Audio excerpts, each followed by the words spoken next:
quick meeting, but all the effort, and thank you guys for keeping us chugging along here. So with that, we'll start our study session and start with the request for commissioners to look at having a city commission representative on the Parks and Rec Commission.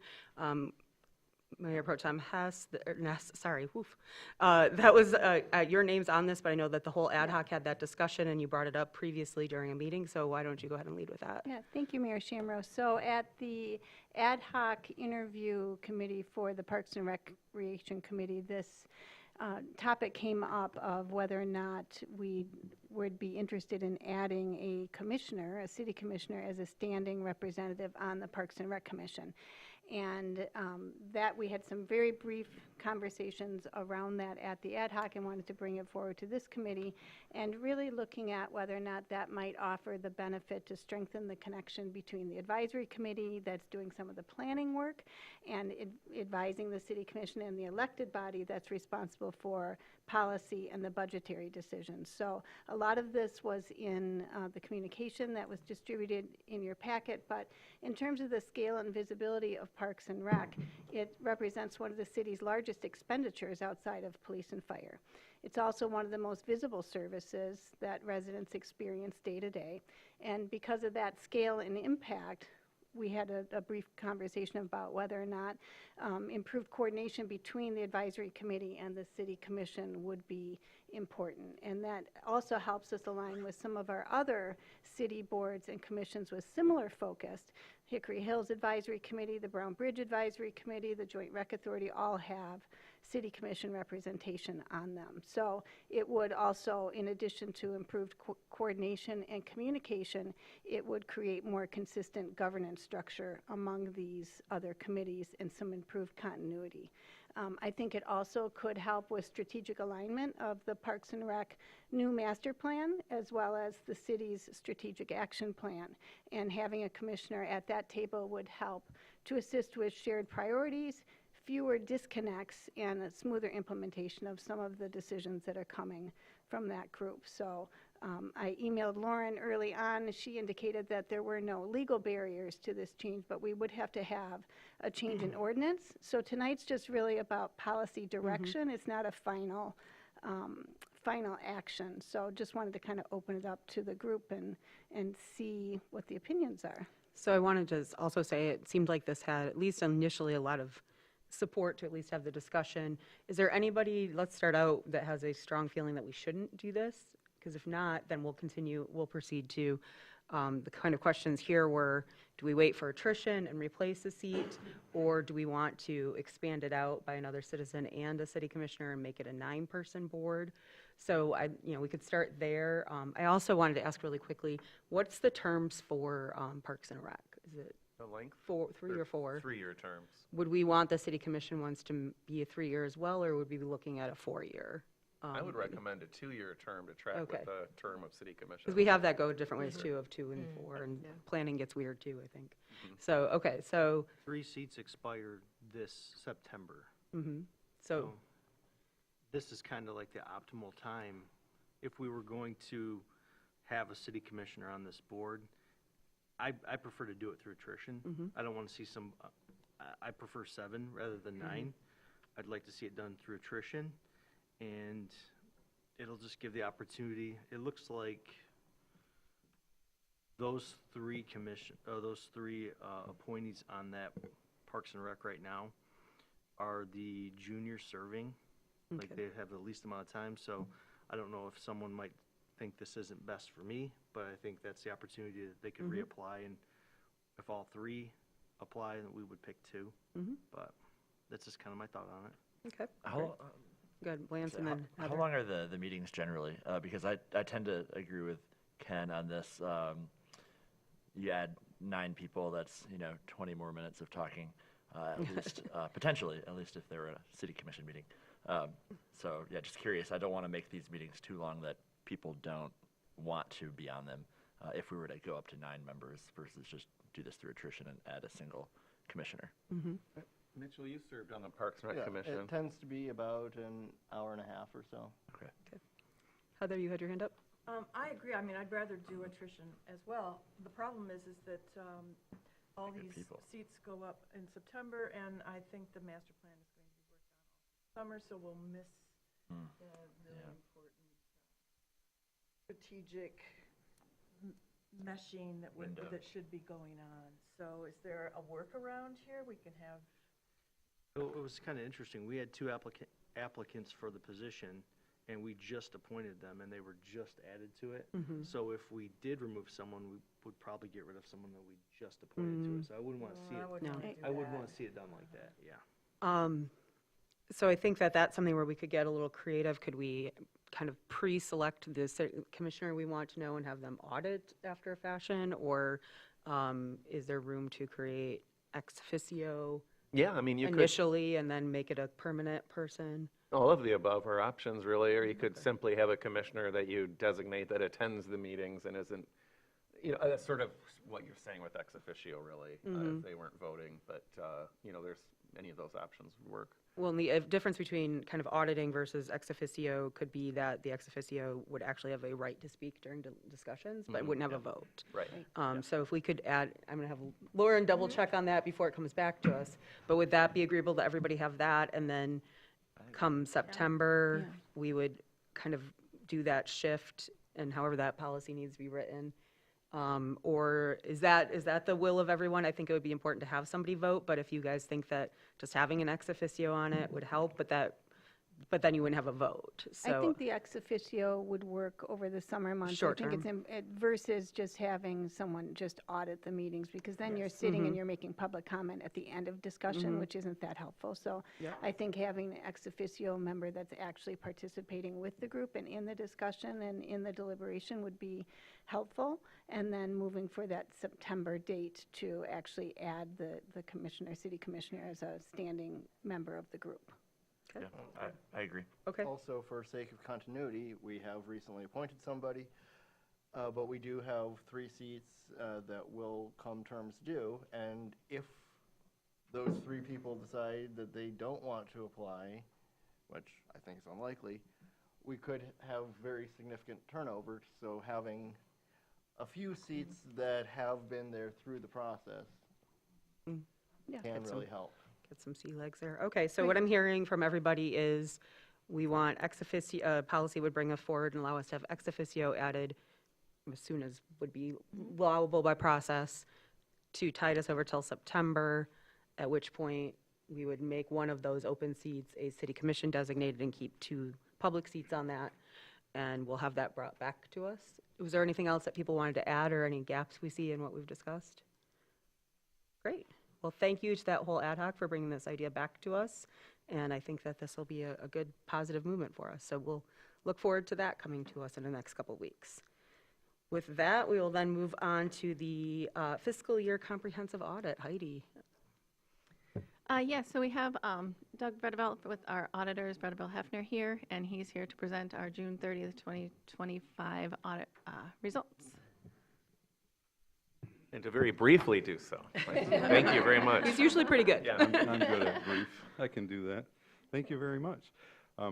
Glad to be here tonight and just go over it. It is June 30, 25 year end.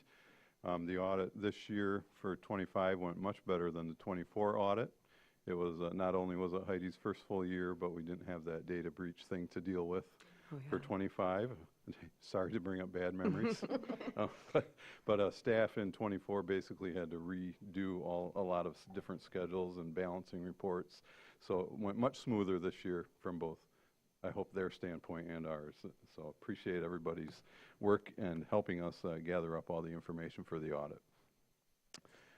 So this year we did a financial statement audit in accordance with generally accepted auditing standards as well as generally accepted government auditing standards, and also completed a single audit of the federal expenditures, the expenditures of federal awards.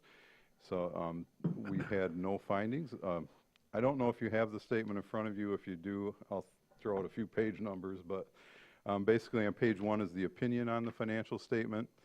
There's not a slide for this, but the opinion was a good unmodified opinion. It says in our opinion, the statements referred to above present fairly in all material respects the financial position of the city. So that's a good, clean audit report and certainly what you hope for. And then also in connection with the single audit, There was 1.4 million roughly in federal grants that we have to look at and determine which ones we have to drill down into to do a full audit. But there were no significant deficiencies, material weaknesses, or findings reported. Those reports are back on page 133 and 135 of the report. So all in all, a good, clean audit, and everything went very well. And then I have just a few slides put together with a few highlights. I do want to emphasize, I want to make sure I address what you want to know about. So if there's other questions, I'm certainly happy to take those. But the first few slides here are the overall governmental activities, which are all of the activities of the city other than water and sewer, all boiled down into a full accrual basis. So you can see here the expenses by function and the functions of general government, public safety, and so forth compared to the direct or program revenues. And what this slide really emphasizes is where do the non-program revenues go? And they are used to make up that difference between the expenses and the program or direct revenues. So you can see general government uses some of the property tax, public safety uses that.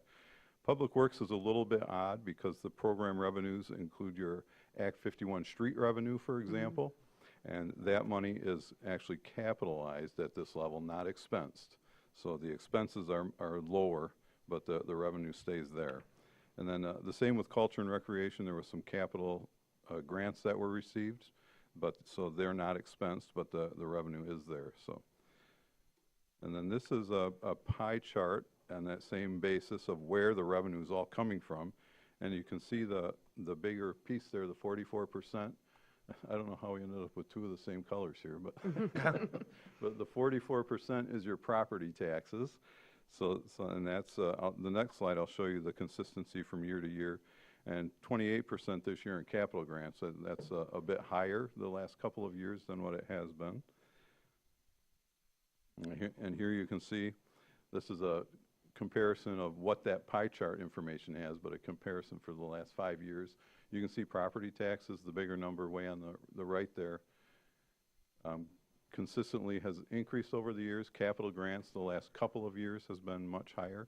So you've been going after and getting some grants. And even though the bars are very small, but the interest and other bars there, you can see the last 2 years, the interest income has jumped pretty significantly. On this, $20 million chart, it doesn't look like much, but that's up a lot for the last couple of years, which is very good. And that's just interest rates plus the type of investments that the money is in. So. And then just to cover a couple things on the general fund, page 106 is probably the best place to see where this information is coming from. This is just strictly your general fund now, expenditures by function. And you can see over the last several years, things are pretty consistent among all the different, they steadily increase. Nothing unusual that I wanted to point out on this slide. Now, your general fund, as reported in the financial statements, is a little bit different than the general fund that you use for budgeting. In the financial statement, we're required by GASB 54 to combine several of your other smaller funds into the general fund. So this chart shows you the general fund balance, both on the internal basis, which is the lighter blue line, and then on the GASB 54 basis. And you can see that they're pretty consistent in both ways. For the year ended, the budgeted loss on the overall GASB 54 basis was 4.1 million, and the actual loss was just under 600,000. So you finished well ahead of budget. And on the internal general fund, it was a budgeted loss of 3.5 million, and your actual loss of 300,000. So you finished ahead of your budget on both bases, or both the budget basis, I guess we'll call it, and the GASB 54 reporting basis.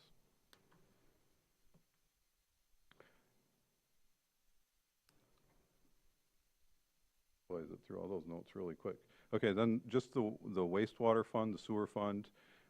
We just look at here the revenues and expenses compared to different years and make sure that there's a positive net change in position here, and there has been for the last 5 years in both the wastewater and in the water fund, which is the next slide. So we just try to monitor that to make sure that if there is negatives, we want to point that out to you for rate setting purposes, but it looks like things here are going relatively smoothly. And I just want to point out that, as I think is widely known, and we're going to talk about fund balance for general fund in the next agenda item, but here for wastewater and water, there has been a period of time where revenues are exceeding expenses, and that's strategic because we have a lot of very high dollar capital needs that are required to maintain that critical infrastructure. So I just wanted to point that out. Yes, it is okay to have a positive bottom line, especially in these two funds.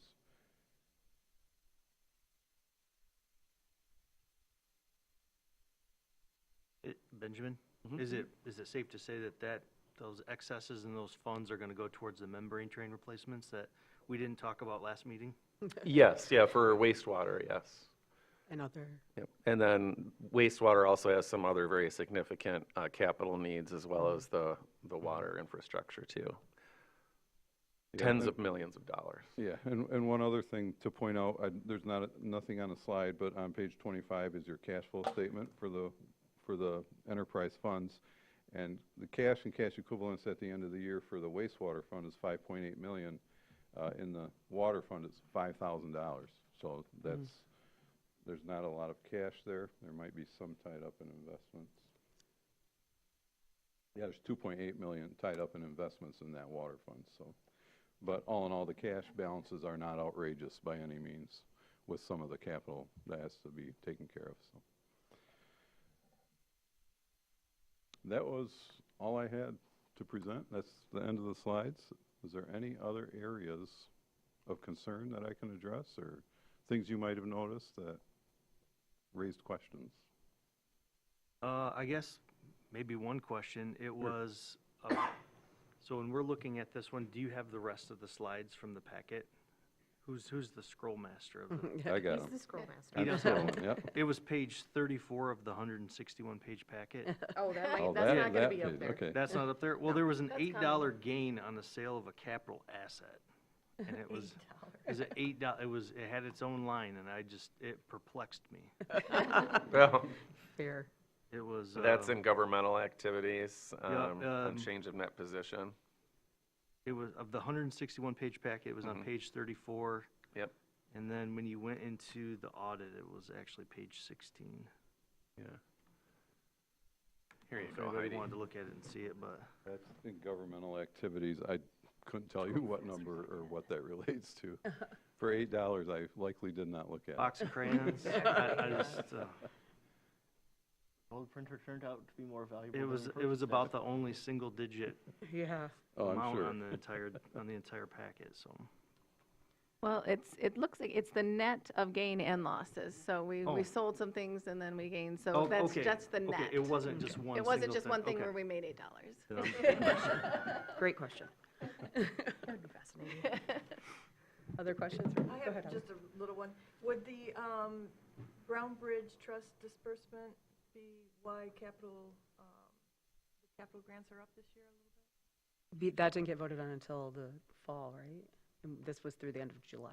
Oh, it was, okay. Yeah, Yeah, that wouldn't have been recorded before June 30th. we've been just very fortunate, sounds like, getting a lot of good grants. Yeah. I mean, I guess we're going to talk about the unassigned general fund balance a little bit later. And there's the 11.42, and then they also talk about 8.79 million. One's 42%, and one's 34%. And we try and target a 15 to 20. Is that our policy? That's the city or is- commission policy. That's our yes. policy. That And we we're want. required to maintain no less than 15% by GASB, is that correct? No, Oh. GASB has a rule of thumb, so to speak, but there is not a requirement. Okay. What's Okay. the rule of thumb? For a city this size, 10 to 15%. Okay. For a lot of smaller cities, I usually tell them 25%, because 25% is a 3-month operating slush fund, if you will. In case something happens, they can keep going for 3 whole months. But Traverse City has a lot more going on, or bigger cities in general. So I don't want to jump to anything, but we're going to talk later about possibly waiving the policy of maintaining the 15 to 20%, correct? Yes, yep. As an increase or underneath. We're over. We're going to go over. Yeah, yeah, and we'll talk about We that are over, and- extensively in the And we want next to agenda continue item. to go over for the Yeah. capital stuff that we're going to talk about, right? Correct. Okay. Okay, I was just kind of like setting a thought in Yeah. my mind, okay. Exciting stuff, stay tuned. Not really, just questions. Other questions right now about the audit? All right, I think that was great. Thank you Okay. so much. Thank you very much, appreciate it. Yeah. Okay, looks like I got my cursor back here. Okay, so with that, we will now move on to the general operating fund balance, and I'll have you kick that off, Ben. Yes, thank you. My document is loading here, but I just want to go through a few points, then I'll turn it over to the city treasurer and finance director, Heidi Sheppy. But as was just mentioned, the city commission has a general fund balance policy that says that you shall have no less than 15% or no more than 20% of your general fund operating expenses. And I'm coming to you now because we're in the thick of preparing the city manager's proposed budget that will be presented to the city commission in May. And before we get too far into that, I wanted to get some direction from the commission on adherence to this fund balance policy, and that policy is completely at the city commission's discretion. And so you have a memo in the packet from Ms. Sheppy that indicates that in order to align with the city commission's maximum fund balance, there would be approximately 3.54 million above the unassigned fund balance that would then be available for redirection, if you will, by the city commission. So 3.54 million.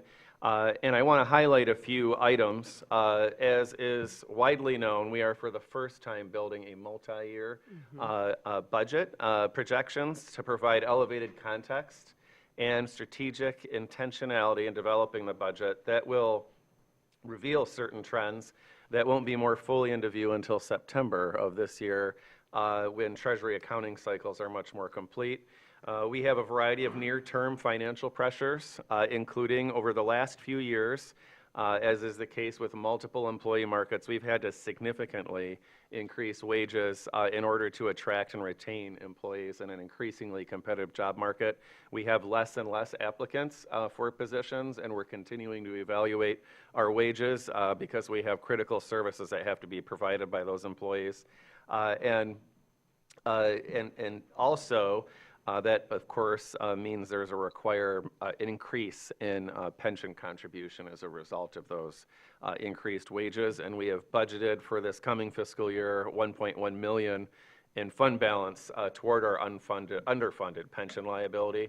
Also related to pension, our plan is presently funded at 55.2%. We'll be required by the state soon to increase those minimum contributions. We also have some capital and infrastructure and revenue uncertainty. We just had over $7 million in anticipated general fund appropriation for this coming fiscal year to fund critical capital improvement needs. We're also taking, for the first time really, a strategic view, a holistic view of our facilities assets. For years, the city has had facilities that have not been budgeted to be maintained like they should be, and we're doing that now. As you know, we have a facilities manager on board as well. That's going to require a tremendous investment that we haven't had before. There's also the governmental center building, as well as the law enforcement center building.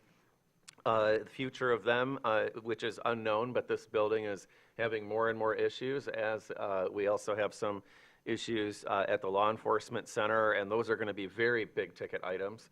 I also want to share that when the voters approved in 2023 the millage to fund primary transport services to be provided by our fire department, it aims to cover the cost of personnel and the acquisition of ambulances, but did not account for the building of the new facility that will be necessary. That is a very important item, and I anticipate we will likely need to go back to the voters for a millage for that important need to provide the service that the voters approve. Also, which we'll talk about in the next agenda item, there's the big looming question about the future of TIF 97. And we don't know what that looks like in terms of whether it'll just simply expire, if it'll be reset, renewed, or something in between. We also have a lot of policy initiatives and strategic planning initiatives. So we have core services we provide, and we're now looking at strategic investments. And so I'm coming to you with the recommendation that you allow us to build this coming year's budget, not basically suspending that fund balance policy, so that in September, we would ask the City Commission to establish an ad hoc committee consisting of 3 commissioners, and it would also include the city treasurer and myself to develop a plan for how to allocate that outstanding fund balance. And I think that that is, in my view, the most prudent thing to do, but I didn't want to make that assumption and come to you with a budget in May that didn't take into account this fund balance policy. We have the time now to pivot, if that's what the City Commission wants. And I know I've said a little bit more than maybe I intended, but Ms. Sheppy, please add anything that you think needs to be highlighted too. And I know you've got your presentation as well. Yeah, I can just start the presentation if that's. So the fund balance policy, as Ben said, we're trying to determine when creating the budget where we want to go. This presentation is just a snapshot of the general fund as reported by our auditors as of June 30th. And so just for the new commissioners, just to kind of review what is fund balance. So fund balance represents the city's financial reserves, kind of essentially our savings account. So that's very helpful when dealing with cash flow. When we start the fiscal year in July, we want to make sure we have enough to cover all of our expenditures as the taxable revenue comes in. The reserves exist not only to protect the city during emergencies and unexpected events, but it also helps manage the economic uncertainty and the revenue volatility. As the auditor said, interest has been really good the last couple of years, but it's totally relying on the economics and the market and those kind of things. So we don't like to take anything for granted and want to plan accordingly. Fund balance policy, as Ben has stated, I'll try not to repeat some of the stuff, but as shown in the slide by the auditors, we have the general operating fund, and then we also have the GASB 54 general fund totals. The policy adheres solely to the general fund. So on the slide that the auditors had, it was the lower of the two bars that we're referring to. And the policy, it's a good policy, and it does is in line with GASB, the Government Accounting Standards Boards, in terms of the recommendation of 15 to 20%. Overall, in the packet we had like the calculations, but I'll just kind of go through. The GASB 54, as shown in the auditor's report, was $14.4 million. That includes the general operating fund and the GASB 54. Of that, the unassigned portion is $11.42 million, and that gets us to 41.9. 41.9 obviously is significantly higher than the 20% goal, but that is reflects a strong overall financial capacity of the city as a whole. But this also is all of the funds, not just the general fund, which the policy we have to adhere to. So the general fund, as a snapshot, the total fund balance is 10.27. With that, we have to back out the non-spendable items, inventory, prepaid expenses, already assigned fund balances from the 25-26 budget. And then so after that, we have planned set-asides. Then it gets us down to the $8.79 million. This is the figure that we use to determine compliance with the fund balance policy. So there's a lot of numbers and a lot of compile, but 8.79 is kind of where we're landing in terms of the general fund operating. Is that wrong? Bring it this way. There we go. Okay, so policy comparison. So fiscal year, the general operating fund budget was $26.28 million.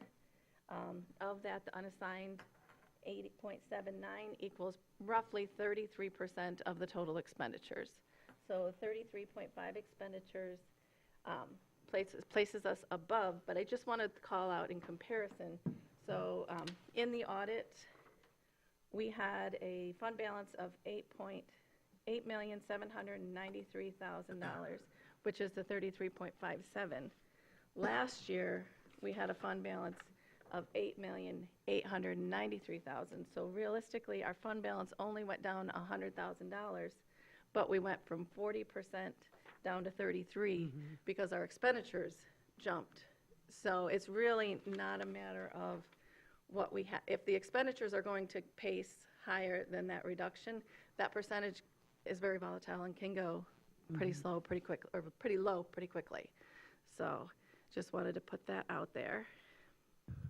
So what this means is, obviously, we are compliant. We are in compliant with our policy because we are above what our goal is. But we want to, one of the things we want to request is to suspend the policy.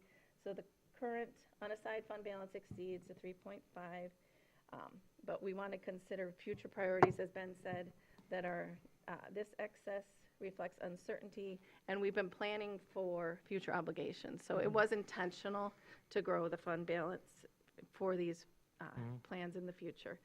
Certain things that we have, near-term financial pressures, as Ben said, the recent wage increases, they have higher fixed costs, and those fixed costs are going to carry forward permanently and in perpetuity, and they're going to increase by COLAs every year. So all of that we want to consider when making this decision. Pension contributions also follow along with the wages. Health insurance costs, HR has brought in some numbers. Those are increasing as well. The fiscal budget this year, we budgeted $1.1 million, and to budget the balance. So to balance the budget. So when we created the 25-26 budget, we didn't have enough revenues to cover, so we had to intentionally budget 1.1. Now, whether we'll actually use that, department heads do a really good job of staying within their budget and being reasonable.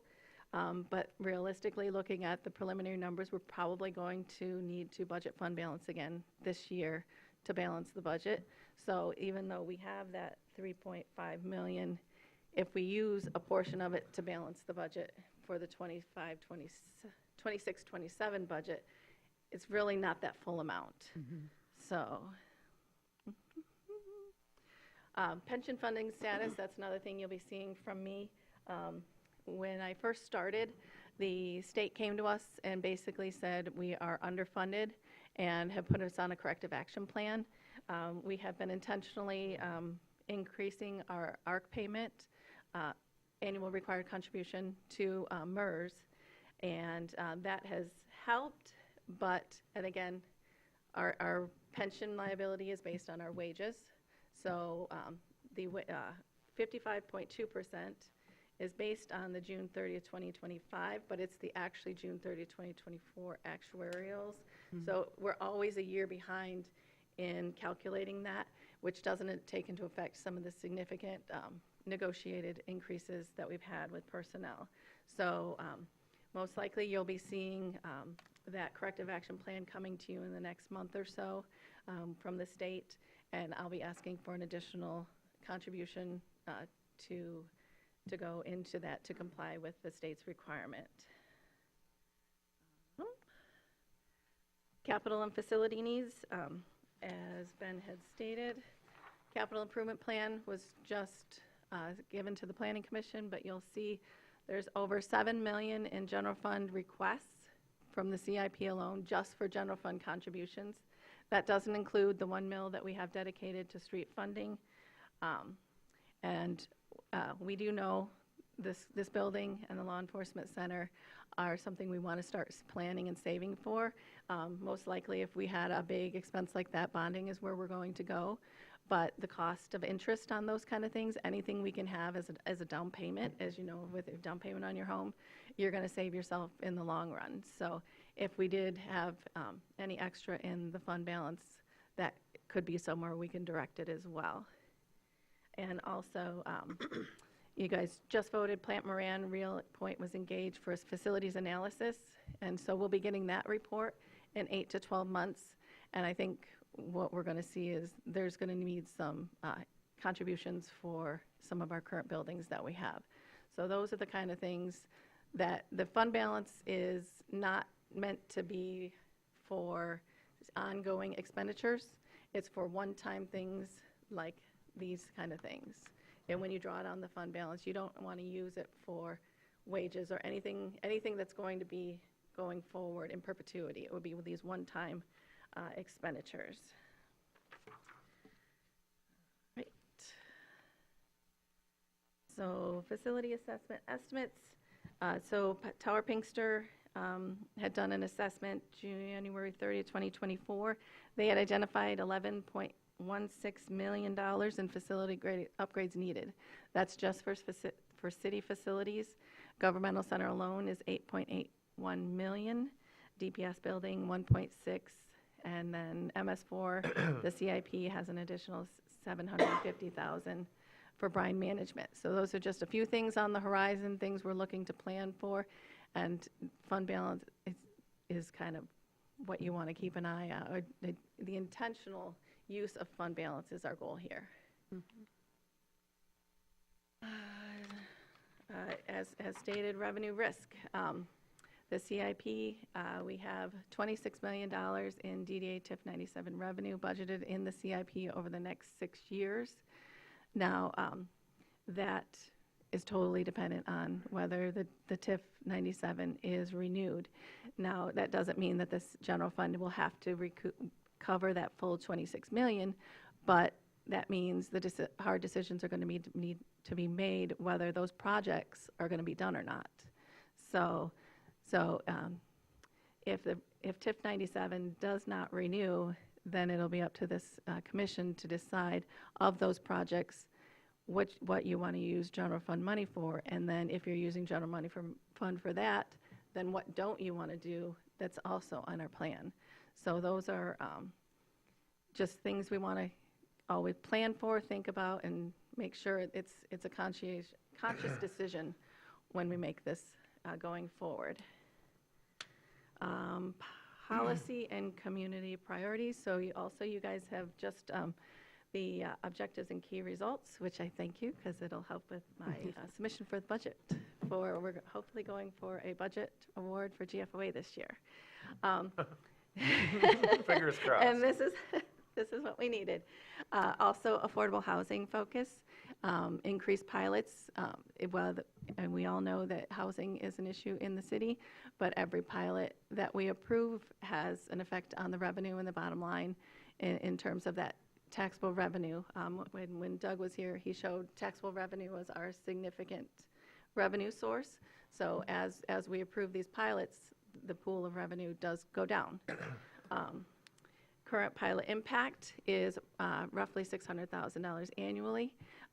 Historically, roughly $6 million. This is, we don't have the records going back, so kind of what I did is I took this year's taxable revenue concession and times it by the number of years that the pilot has been in effect. So this is, take it with a grain of salt, just a rough number there, that $6 million cumulative. Yeah. And that doesn't account for the increase in property value that is caused by some of these developments over the vacant land that existed beforehand, right? Correct. This is just the current taxable value compared to the pilot rents and the difference between the two, and then times the number of years. Just back of the math, just to give you a rough estimate. Essentially money we would have had if If there the wasn't pilot a wasn't, pilot. yeah. And the property was still in existence as it currently is. Correct. So planning for the future, as you've heard, this year is going to be a multi-year budget forecasting. So we're going to have the fiscal year 26-27 that you'll be voting and approving on, but then it'll also be 27, 28, and 28, 29 estimates. So you'll we'll be able to gauge how that fund balance is going to draw down or what's going to happen with those personnel numbers. So our goal is to improve our long-term planning, anticipate these financial risks early so we can get ahead of them, and just make informed decisions. So based on everything that both Ben and I have said, our recommendation, due to the near-term operating pressures, long-term pension obligations, we recommend that we suspend the fund balance policy just for the fiscal 26-27 budget year to allow time for comprehensive planning and evaluation of all of the information going forward. So really quick question about that. You've said that you want to have the ad hoc formed in September when we have a clearer vision. Is this something that the suspension of the policy, though, would that be brought to us like in the next business meeting or two? Yes. Okay, just wanted to clarify the timeline on that. And then based on the work of that ad hoc committee, you could do mid-year budget amendments, right? The city commission always has that flexibility, so it's not like you're not able to really, as a budgetary standpoint, consider a change until June or July of next year. You could do a mid-year budget amendment, so I just wanted to make that clear, too. So I believe this is the final slide, just the kind of key takeaways. Our fund balance, I mean, it's significantly above our policy. It's strong, but it is under pressure. And it's a little misleading in terms of excess capacity. We have significant risks ahead, pensions, facilities, capital fundings, and so we want to make sure we preserve that flexibility for going forward in budgeting. And that's all I got. So I just wanted to say that I'm really appreciative of this, as gone through many budget cycles now, went through a real tightening of the belt at TCLP to get our pension liability down, and some of the other things that I've looked at and we hear, and it's gone, the fund balance has gone a couple ways where it's been, we've got all this money sitting here, can't we do this project for $600,000, or can't we add this for, $500,000 here? And then it's also been, but we know we have these huge expenses coming up, this building is falling apart, we've all talked about that for years. And so it's been this kind of holding both thoughts at once without actually having seen it laid out. So I really wanted to say, having gone through this several times, how much I appreciate this presentation. And just one thing I've been trying to encouraging the department heads, when they come to you with a project that's not in the budget, in the motion, you'll see intentional use of fund balance. That's drawing down this fund balance, so. And that's a good point, that it has come to us from staff before, but sometimes it's us ourselves too up here as the body deciding to spend money on things that we decide need to be spent on at that moment, for better or worse, but we don't have this whole picture. So I'll open up for anybody's questions or comments. Go ahead, Lance. Yeah, do we have an estimated time in like number of years where we will be spending this back down to below the 20%? I actually think the 20% is a low number.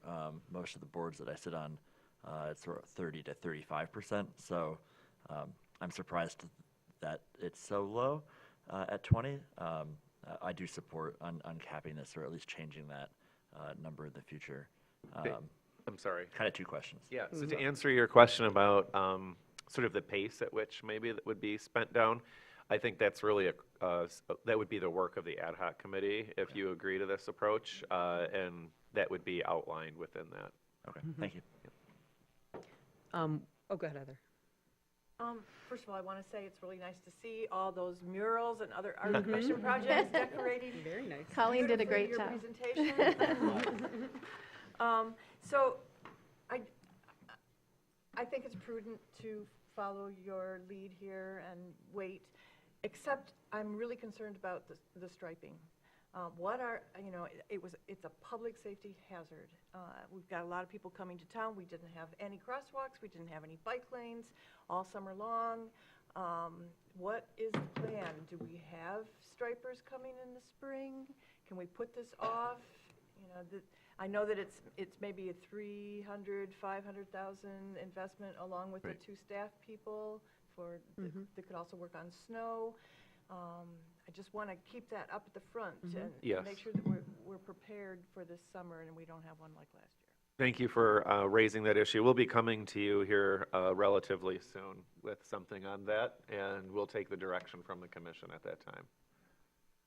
And so I had a question too, and I know this will somewhat be the work of the ad hoc, but I'm curious, again, this is our first time approaching kind of this holistic view, as well as a multi-year budget coming up, is in the future, as we get kind of our arms around this better and create a new, how we want to reallocate, is this something that normally cities would say, okay, instead of saying, hey, look, we've got this pile of money, it would be, we're going to try and kind of like what we do with the water fund. Are we going to try and over budget in some of these areas in the future and know that there's large expenditures coming behind some of these? Some of them are just to have a safe cushion, because we have so many different funds and that aren't just enterprise funds. And so are we going to start looking, is that potentially something we'd start looking at? Is that kind of a basic rule that we haven't always been doing, or is that something that'll come out of the ad hoc recommendations? I think it'll come out of the ad hoc recommendations. And to answer your question directly, cities handle these types of budgetary situations differently from city to city. Some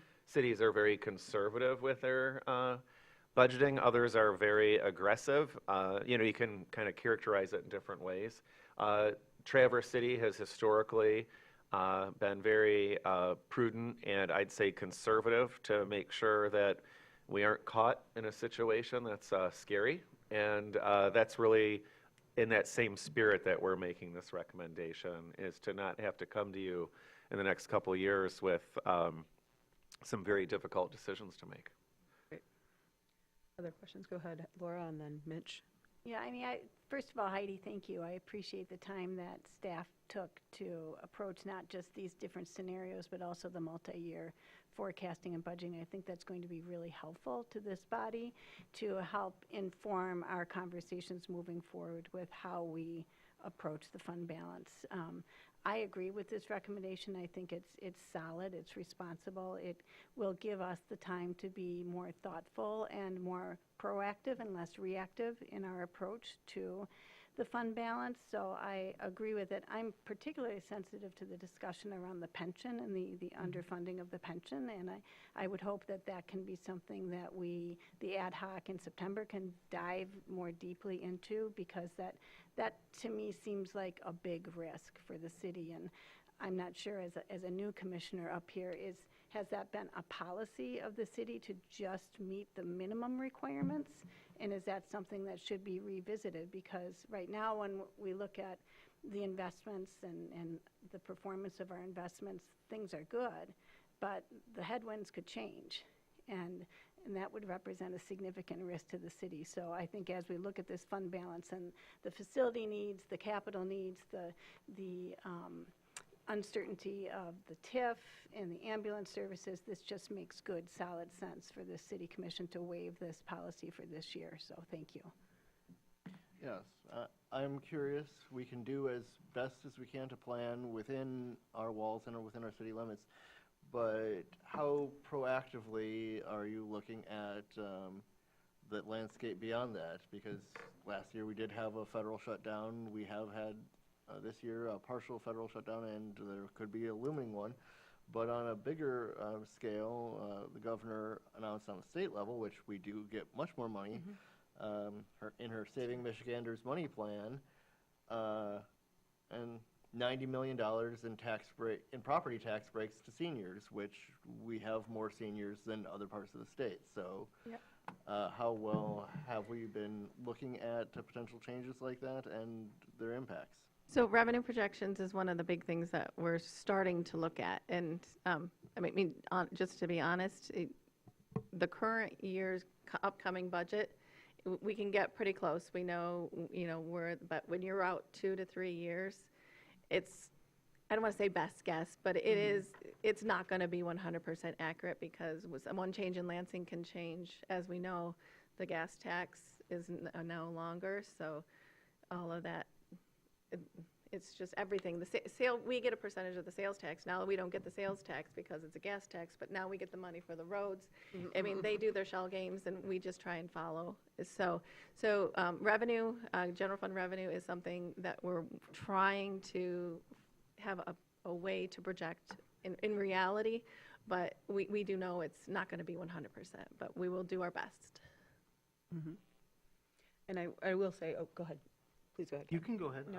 Mine's just an off comment on it, so you have a question. If you were carrying on that note, I wanted you to keep going with. No, go ahead. It was off topic. I wanted to ask about the MERS pension. It sounds like with the increase in employees over the last couple of years, just because of the demand and then the requirements of increased wages to get them in the door, that MERS pension slipped underneath the 60%, and that's something that we like to maintain is that 60%, right? That is the state required. That's required by the state. Yeah, okay. yeah, How- we were put on a corrective action plan because we are under the 60%, and we will remain on that action plan until we are back up to 60%.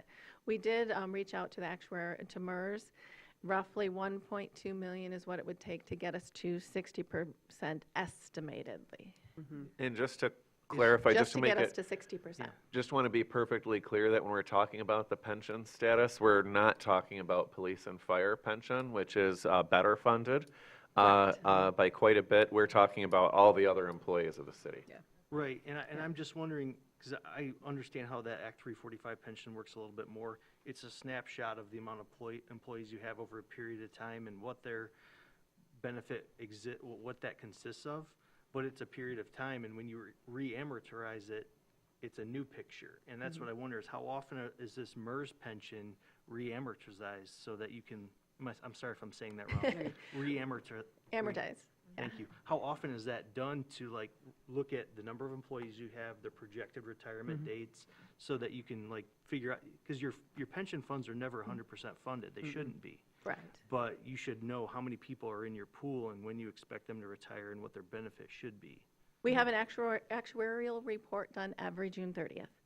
So Okay, the MERS is every year. December. Yeah, oh yeah, we get it by June, but it's effective December 31st. So this 1.2 million is very much more real time. We reached out when making this presentation. I just wanted to know what that was, what we would need just to get to the 60%. And that is based on the last year's actuarial. So it could potentially be more, but at minimum 1.2 million would get us to the 60%. Okay. That was, I had a big question. I didn't want to interrupt you earlier, and then we kind of started like throwing questions in, but that was my biggest question on that MERS pension is when was it amortized? I can't say it. I sorry. appreciate, But when- I commend you for trying so many times, because I avoid it. I'm not a quitter.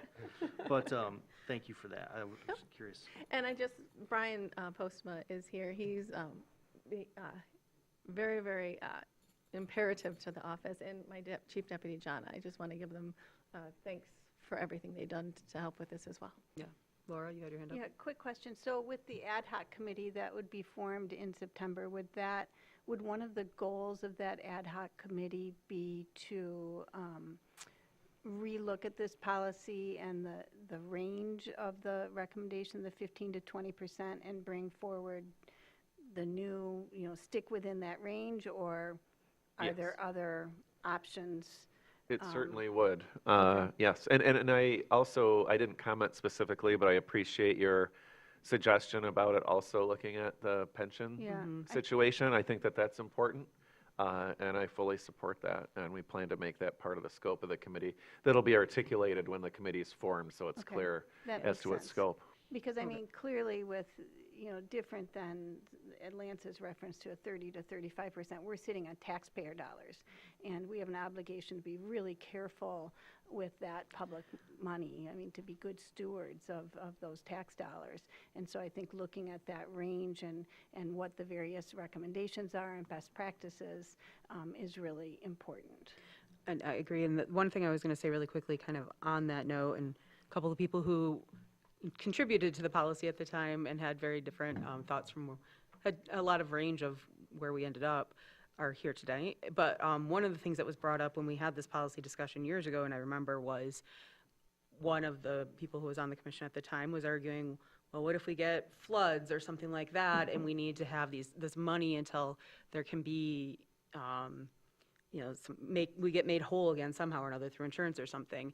And that was an argument for a much larger balance at the time. And at the time, several of us, myself included, said, well, there's FEMA, there's all of this other stuff. And historically, that has been the case. Now, what we've seen in our own state in the last year or two is that's not always guaranteed the way it used to be. And so while we're having these conversations about these very important local things, I think as we are re-exploring it and being conscious of the fund balance, there is the responsibility we have to the taxpayers, absolutely, but that kind of security that we used to have there for some of these larger kind of force majeures or act of God that we used to kind of have some more reliance on our partner in governmental organizations might not be as strong as it used to be too. So I think that's something for us to keep in mind, because it's a very different mindset, I think, now from where we were 7 or 8 years ago when we had this conversation. It's a balance, and I Yeah. think it's Oh, important. well, yeah, for I'm not there- saying over Yeah. one over the other, but just bearing that in mind that Yeah. that was part of the conversation Right. at the time. And I think it's important that every few years, this body has an opportunity to revisit those issues and keep in mind of that balance and how we approach it as elected officials. Well, and I appreciate Benjamin bringing it up. Ken, you had your hand up? Well, I guess it kind of goes back to what Lance said. I like that we keep that 15 to 20% policy for the unfunded, or the unassigned general fund, that fund balance. We keep that low because those are tax dollars, that's somebody's tax dollars that we took that we didn't spend. And if we are going to override this policy, which I do think is a good idea, we need to be mindful of how we're spending other monies, and we have to take into consideration, we're going to get other asks along the way. People are going to be asking for pilots.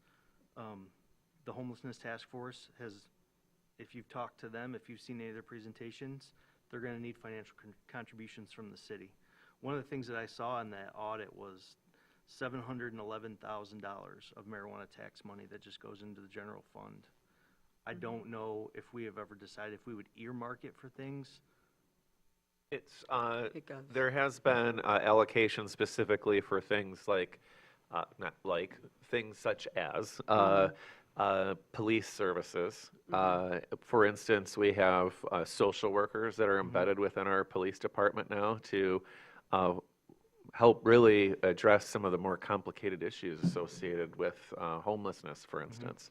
And so beyond that, overall, and correct me if I'm wrong, Heidi, the rest has really gone into the general fund. If the city commission ever wanted to have a more specific discussion on where those funds go, certainly. We have tried overall, and this is to the point that Heidi made earlier, that when you don't know for sure what your revenue is going to be, that cannabis revenue is not guaranteed. And so we try to not fund things that are ongoing. I know I just mentioned social worker, but they are also partially covered by grant revenues too, and that's something that the folks in those positions are aware of. Just to call out too, we also knew this year, and you'll see it in the budget documents, we created a new department, substance response. So the COSAP grant, the opioid, and the marijuana revenue, we're trying to not tie it out one-to-one, but so for easier tracking for anything that the police department does, anything that has related to those topics, we've created a separate department for tracking. So hopefully we can get a better idea on those expenditures. I mean, that's, in my mind, that's been money well spent. They're doing such a good job. They're presenting at conferences around the country with the work that they're doing here in Traverse City. So I'm completely pleased with their performance in that, but I think about that money because there's gonna be an ask we know it's coming, related to homelessness services. So, and I think about that marijuana tax money as an opportunity for that. I don't know if it's something for another discussion for another day, but. It probably would be. I would say that and I don't think this was an official, maybe it was, an official policy passed by the city commission, but as the one who spent 5.5 years on the cannabis ad hocs, I can tell you that when it came to the commission, it was recommended that it come specific, and we were actually, the money and the conversations were happening at the same time. We were finding out about the opioid settlements that are a part of still. And all, that one came with strings attached to it, the opioid settlements did, but the conversations we had about the cannabis was, how are we going to use these in kind of community enrichment, if it's kind of another vice tax, if you will, that we're going to be taking in, how do we use this to improve the health and wellness of the community? That's where the conversations came about of having, that's when we got our first social worker and things like that. And so that was able to help us have this true community policing and focus on the issue through those fundings. If, as we go to our strategic plan, and we've all talked about, and I had the opportunity to spend a few years during the policy conference, we get some kind of tourist tax, for example, that does end up bringing money into our city, that would be another opportunity for us to look at a new income revenue stream, in addition to everything else that Benjamin's talking about and all of these other conversations we'll have, of this is a new revenue stream coming in, and how does that play in this bigger picture as well, and where all of our obligations and desires kind of land. So I mentioned that again in case anybody runs into any of our state reps or feels inspired to send an email about any of that. That would be a helpful thing for our regional city like ourselves, so. I'm meeting with our U.S. senators next month, and we're going to highlight some of those needs Fantastic. in D.C. And just working on the marijuana, the revenue projections, it's based on the number of facilities within the city, and that number is going down. So It's the city and the state, like the pot we get depends on how many we are in get the state depends on how many total. within the Right. city and comparative. Yeah. Say pot on purpose. No, I didn't, but thank you for that. You're giving my slightly COVID rattled brain a little more credit than it deserves this evening. No, and I point that out because if there's more cities that opt in, that pool becomes diluted again. If we lose shops, the pool changes as well. So to the point that was made and to your question, Ken, like that makes it revenue we know we have coming in, what it looks like, and the huge pile of money at the end of the rainbow that we were promised there's money there, but what it looks like and what it's going to look like long term is up to a lot of variables. I just think that if we're gonna go over this 20% and we're gonna start sitting on people's tax dollars, because we're gonna put them to good things, we should really have tough conversations about wants and needs. Like, is this something that we have to have, or is this something that we think would be fun to have? So It's almost a perfect segue into the next Yeah, agenda it's item. But it's a real conversation, and we're having it here tonight, so. Yeah, very good point, Lance. Or, sorry, Lance and Ken. Anything else on this before we move on? All right, great start to the conversation, I think. Thank you for that, Benjamin. Thank you. And with that, we will now move into the tax increment financing impact and outcomes, and I'll give that to you, Ben, and then I will go ahead and give it to Heidi. We only have one public comment on the end of the study session since this is all budget conversation tonight. All right, so you have in the packet a presentation that has been updated a bit, and I'll reference how it's been updated throughout my comments. We, of course, from an administrative and financial standpoint, we just got done with budget-related discussions. I need to have direction from the commission as we look ahead to forecasted budgeting, fund balance strategy, long-term planning. Of course, that includes how we fund core services as well as strategic investments. And these decisions, the decisions made around TIF 97 will affect how we plan for those items. And so tonight's presentation focuses on the impacts and outcomes related to TIF 97 as the plan approaches its scheduled expiration at the end of 2027. My goal this evening isn't to advocate for a specific outcome, but to provide clear, factual information about what TIF 97 currently supports, what changes if it expires, and what options exist moving forward so we can receive direction from the commission. So we'll move on to the next slide and talk about why we're here. As you're aware, and I just mentioned, TIF 97 is set to expire in 2027. And from an administrative and financial standpoint, direction from the commission is needed as we look ahead to, as I had just said, forecasted budgeting and so forth. This includes how we fund core services, as well as strategic investments tied to the City Commission's OKRs and the Strategic Action Plan. And the decisions made or not made around TIF 97 directly affect how we plan for the next decade and beyond. Move to the next slide. And I'll talk about what is tax increment financing. Before we talk about its impacts, the impacts of tax increment financing, I want to ground the discussion in what TIF is and what TIF is not. And simply put, TIF is not a tax. It captures the increase in taxable value within a defined district above a base year. Only property owners within the district contribute to TIF. Properties outside the district are not affected. In the case of TIF 97, the captured taxes are collected by the Downtown Development Authority, not the city or the other taxing jurisdictions. Importantly, TIF does not raise taxes. Property owners receive the same tax bill whether TIF exists or not. And so if TIF expires at the end of 2027 or it's renewed, the tax bill does not change. The base taxable value continues to flow to all taxing jurisdictions. Only the incremental growth, shouldn't say only, the incremental growth is captured and reinvested locally. Project expenditures within any TIF plan require public approval by both the Downtown Development Authority and the City Commission.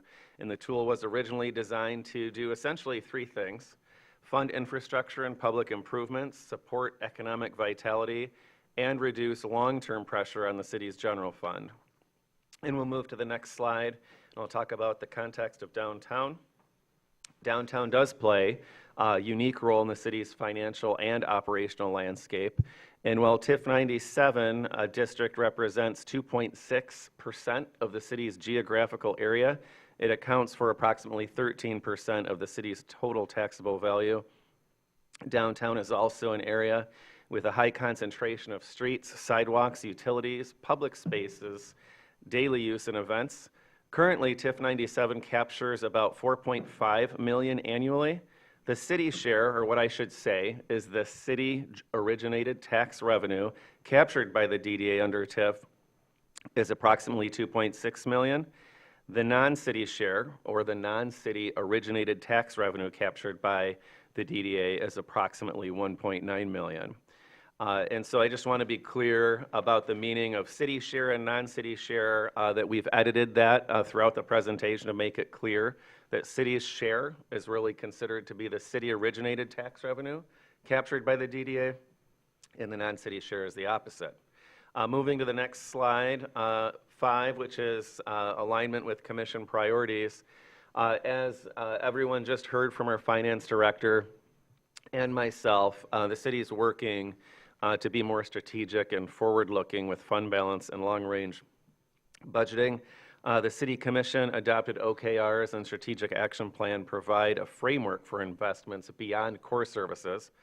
Downtown intersects directly with those priorities, and it includes things such as, and this is again in the OKRs, refocusing downtown as a neighborhood, regional collaboration, public realm and place-making investments, infrastructure stewardship, economic stability and resilience, mobility initiatives, and environmental sustainability. We'll move to the next slide. TIF 97 has supported several projects. Notable projects listed here encompass approximately $21 million in public investment over time. This isn't a full list of investments made throughout the plan, and these investments include both capital improvements and ongoing asset stewardship, and you can see them listed here on this slide. Again, this is a sampling of some of what we consider to be notable past investments. We'll move to the next slide. A healthy downtown requires ongoing investment with or without TIF.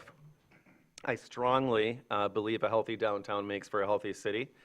Currently, the DDA provides $630,000 annually to the general fund through a service agreement to offset city services, including treasury, human resources, engineering, DPS, and parks. Sorry, like I said, I'm dealing with a cold.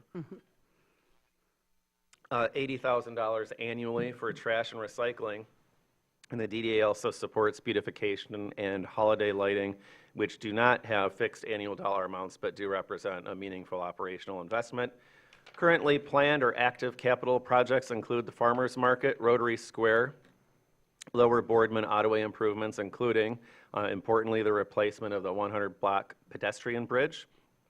These items do become important when we later discuss how the city's share is calculated under different scenarios, which I'll walk us through in a little bit. Next slide, citywide investment pressure. The city does face significant investment needs both downtown and citywide.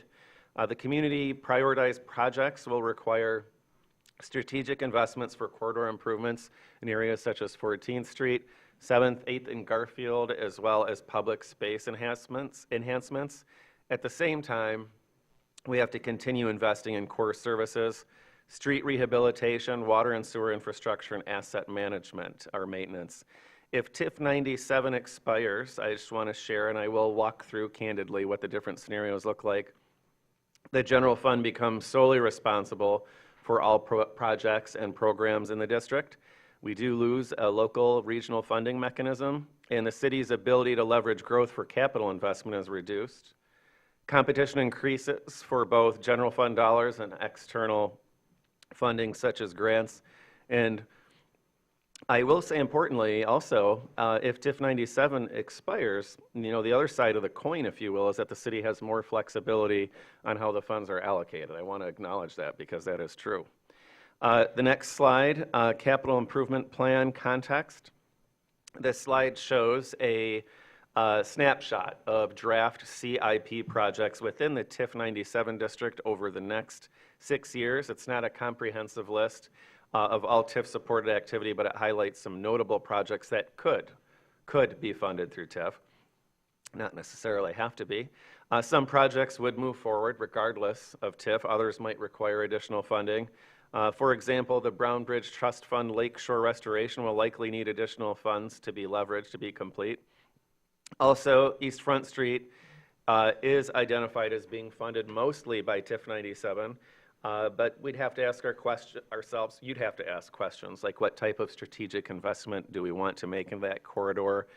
The project cost could stay the same with or without TIF. Of course, the scale of that project can be modified. It can be scaled up or down. And also important, this list doesn't include general maintenance, which does remain a core service obligation. We're going to move to the next slide, and I'm going to overview 4 different scenarios. And I'll talk through those different 4 scenarios and illustrate the financial implications and different paths forward. One is for TIF 97 to expire. Second one is for TIF 97 to reset. A third is for TIF 97 to extend. And the fourth and final one that we'll go through tonight is TIF 97 extending, but with an amendment to reduce the capture. In other words, to share some of that capture back with the taxing jurisdictions. Scenarios 2 through 4 are calculated as TIF resets or extends in some way before expiration. And we'll move to the next slide.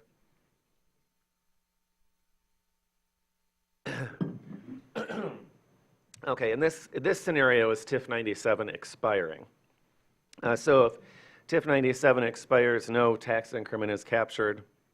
The city's general fund would receive approximately $1.32 million annually, net of the service agreement, trash and recycling costs, and millages. So that would be $1.32 million annually that you'd have flexibility to spend anywhere throughout the city. The figure increases over time, of course, as the tax base grows.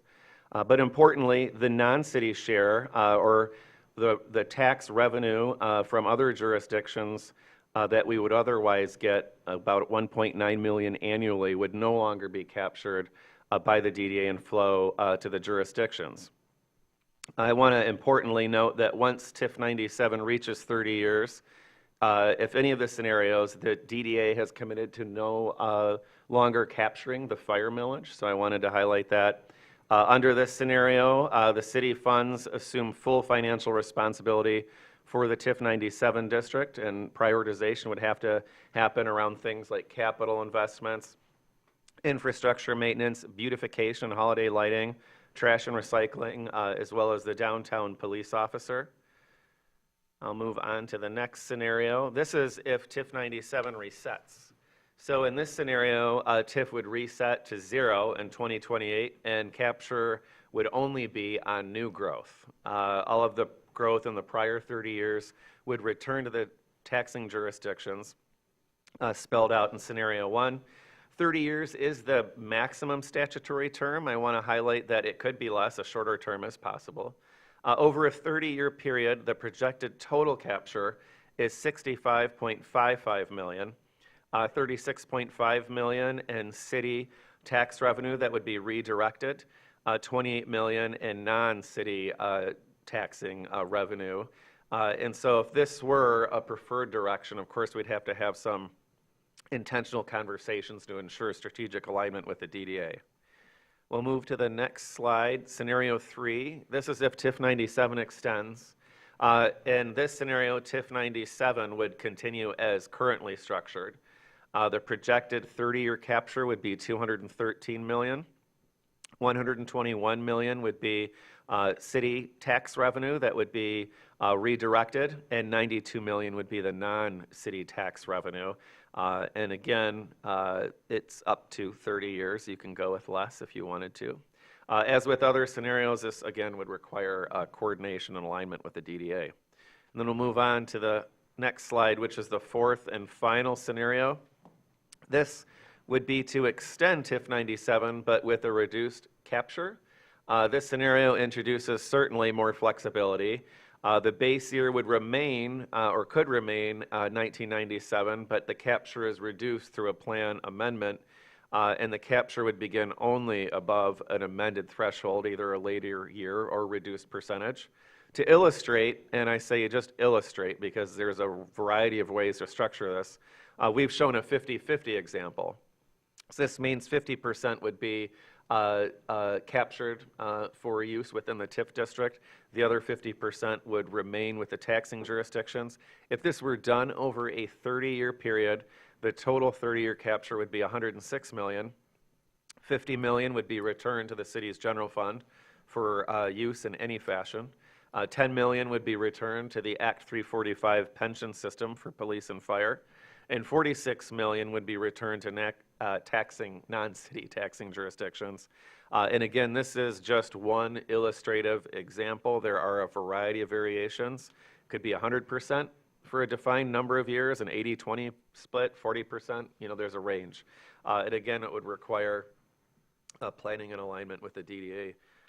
And then we're going to go to the next slide and just give the snapshot of the different scenarios. Again, scenario 1, TIF 97 expires.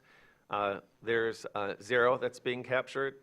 Scenario 2, TIF 97 resets. Non-city share would be $28 million. City share, $36.5 million. Scenario 3, TIF 97 expires. Non-city share is $92 million. Again, that's non-city originated tax revenue increment captured by the DDA. The city share would be $121 million. So yes, you can see that the city share is greater than the non-city share, and that is important to note. Scenario 4 is TIF 97 extending with a plan amendment to reduce capture. We gave the 50-50 example where the non-city share would be $46 million and the city share would be $50 million. This is a lot to digest. I respect that, but we've tried to boil it down in hopefully as objective a fashion as possible. And then we'll go to the next slide. There are some limitations with tax increment financing. We have a charter provision that was approved by the voters in 2024 that requires that the City Commission can no longer approve or amend a TIF plan without a vote of the people. And ballot proposals do apply to all types of TIF, including brownfield. So I just wanted to highlight that even if a TIF plan is proposed, it first has to now be approved by the electorate. And then, even if approved by the electorate, the City Commission has to also then approve it. And we'll go to the final slide. And this is where either tonight or relatively soon, if you need some time to digest, we need some City Commission direction. If there's a preferred TIF scenario or scenarios that you'd like some further analysis, if you need clarification on anything, we need guidance on alignment with the OKRs and strategic action plan priorities, and then direction on governance and oversight considerations. That's a way of saying if there's a direction that you want to give to the DDA board for them to take under consideration. And so I know that that is a lot. This is a conversation I feel the responsibility to bring to the City Commission and the public to illustrate the items to consider. There's certainly others to consider, but I tried to keep it fairly concise. It is a complex issue. I just wanted to say two things really quickly. One is, because you're very delicate language, so I appreciate that, but the non-city money, if it goes in the scenario 1, you said like it goes back to the taxing jurisdictions, that's money that doesn't come to the city anymore. Correct. It does not come. So I just That's wanted to be correct. very clear for the public conversation. Now, what I will say is because it does go to the vote of people first, there is an ad hoc currently convening for the, with the DDA. The DDA members are here tonight. I'm your representative on it, so certainly though we do not get to determine what this might look like or what the vote of the people will be, if there are preferences or ideas that you have based on this presentation, you can share them here, that can be conveyed. I would also say that there is a plan at some point after the DDA ad hoc has had some time to work to bring some of the initial ideas in a joint session with the city commission as well to get feedback, so this won't just happen in a vacuum and then be sent off to the voters and never have city commission input. So here, there's some opportunity tonight. You can always share with me, you can share with Harry at the DDA too, if you think about this and something occurs to you later, or as we bring back something that's closer to a plan that would be voted on, we're going to do a joint session with the city commission as well. So I just wanted to give you all an idea of what that part of the process is going to look like. One point that I wanted to make is scenario 2, if TIF 97 were to reset. I mentioned 36.5 million city share, 28 million non-city share. 28 million is what you might call a best case scenario, and I say that because if you reset TIF 97, the taxing jurisdictions can opt out. They have that option under that scenario, and I just need to make sure that you are aware of that. Thank you. So do we have any thoughts anybody wants to share? Okay, Mitch. Yeah, question. In scenario 2, a reset, is it required that it reset to the new year, or could we have it reset to, say, 2020?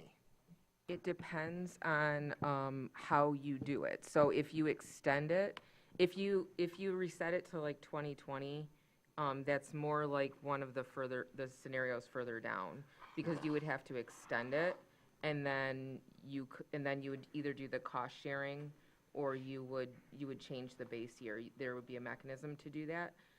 But if you just let it expire and then reset it, then you start over from the tax year that the new tax year that you're starting with, 2027 or whatever, whenever that's adopted, and it would be voted on, and then at that point also the taxing jurisdictions could opt out. Thank you.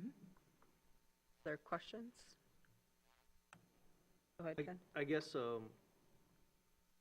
because it's going to, whatever happens is going to get voted on by the charter amendment, what is the sequence of things that are going to happen? Are we going to, you want input from us tonight so that you can help the DDA formulate what they want to put on the ballot? Will we vote as a commission to approve it, then it goes on the ballot? Or once it's whatever's voted on for the proposal, do we then vote on that as a commission, approving whatever the voters approved? So I think that's sort of what Benjamin alluded to with the city and the DDA board needing to understand that and work together on alignment in advance, because the city commission would not vote on it prior to it going to a vote. The way that it's going to be implemented under the policy that was approved is that all of those steps leading up to that, the DDA would take all of the steps that they take under the statute to bring the plan and recommend it to the city commission. But before the city commission would act on that, it would go to a vote.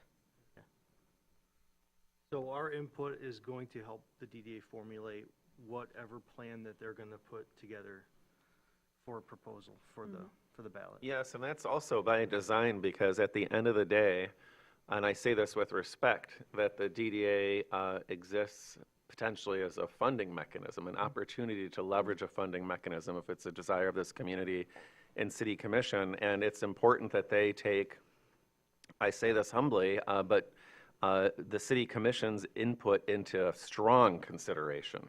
And so that is part of the purpose of this discussion, is to signal and be clear to the DDA board on how they should be shaping the plan that they're putting forward. Mitch. Yeah, And then is there a specific timeline that is being looked at for that ballot amendment? Ballot initiative? Would that have to be in November of this year or next year, or could it be in August of this year, or is there some other? The ad hoc is going on, that it will be on the November ballot. This year or next year? This year, but if and that's because if you desire, if you waited until next year, it automatically either it's expired at that point, and so I mean that's an option, but that would happen by default. Heather had her hand up. I have a question. In one of those slides, it says notable past achievements. $21 million worth of projects. I'd like to know how much TIF 97 has actually captured in the last 29 years, and Yes. what percentage of that revenue went to debt service and administrative, transfers versus new capital projects. The latter, we'd have to get back to you on. I can tell you, of course, we've got one more year left, but the projected total capture is 4.869 million over the 30-year period. Or Oh, excuse me. That's annually, excuse me. I need to Well, clarify that this for it you. Yes. started much Yeah. lower than that, Yes, so I yes, can't- it did, yeah. We can get you answers to those questions, yeah. I'm sorry, again, I have not the Yes. best brain right now with all this cold medication I'm taking, but we'll get you clear answers to your questions. And Ken, you had your hand up, and then Lance. Okay, Lance, not Ken. I think one of the, some of us looked through all of the audit, and for 24 to 25, it mentioned in that audit that there were 4 bridges, and that the city's share of those four bridges in the downtown area that were redone, repaired, rehabbed, 1.72 million went towards that. I'm curious, what did the DDA put towards that? Like, questions like that, I think, Okay. kind of piggyback on Heather's question is, a lot of the slides we just saw advertised continuing TIF as an opportunity to fund infrastructure. And I'm curious how much has actually gone to infrastructure in the last 29 years. And I think that's going to be telling. I don't know the number. I truly do not know that number. But I know that the amount that the DDA has collected over time has gotten bigger. So they've been able to accomplish larger scale projects. I do appreciate the revenue sharing component of that, because we have a tax increment financing tool. The government will say, they'll match certain funds. So I am sympathetic to that. I like that.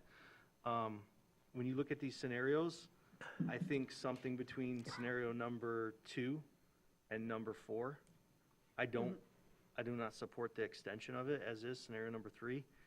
But I think it goes without saying that whatever ends up on that ballot proposal, if it fails, if it doesn't pass, that means that scenario 1 is what a no means. So I Right. think that goes without, it's pretty self-explanatory. So Heather, go ahead. And then, or actually, Laura hasn't spoken yet. Laura and then Heather.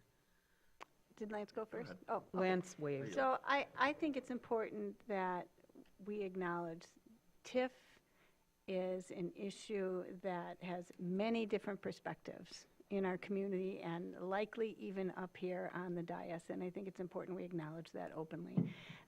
This is a huge decision for our community, significant long-term decision. It's, as Ben said, it's a lot, and it's likely going to take multiple meetings, engagement with community leaders, and significant continued analysis before we land in the right spot. And as Ken indicated, we have an obligation to set this up for success. Otherwise, the answer is scenario no. So I think a couple of things, I'm hoping that we can focus our conversation around things that we agree on. And TIF is a regional cost-sharing tool. We have a downtown that most communities would love to have. And I have to agree with the city manager that a healthy downtown is a healthy city. It's a reflection of a healthy city. Our downtown is a source of pride for our community. It's an important economic engine, and it's a place that brings people together. For many of us, it's a strong part of our identity as Traverse City residents, and those things matter. It's important. And so, again, that gets to why I think this conversation and these ongoing conversations are really important. Downtown is a regional asset. It's, for me, I struggle as I talk with members of our community and learn more about the different perspectives. In what scenario does it make sense that one city, 15,000 residents, has the obligation for a downtown that is used by 50,000 people every single day? And so I think that also can help frame some of these conversations. And I think those are fair questions to ask. And Heather, go ahead. Yeah, mine is, looking at scenario 3, which is the one that the DDA would like to have happen, which is, it extends, In the TIF 97 very much underestimated the property values, the growth in tax capture over the years, like by 35%, which is a lot. And yet, scenario 3 and what the DDA has presented, and they're moving downtown for, is also pretty conservative. So where's the evidence that supports that we're going to not have, the next 30 years will be materially different from what happened the last 30 years? So that's my first question. And my second one is, what is this 30-year extension, what problem is it trying to solve that couldn't be solved by a shorter term or a shorter capture or some kind of hybrid model? And I think that this speaks to what Lance said during the last conversation is, what are we talking about here? Are we talking about stuff we need? Are we talking about stuff we want? And Heather, I think what you just hit on, though you kind of framed it that you think that there's a predetermined outcome by the ad hoc, the ad hoc is exploring how many years. It doesn't have to be 30.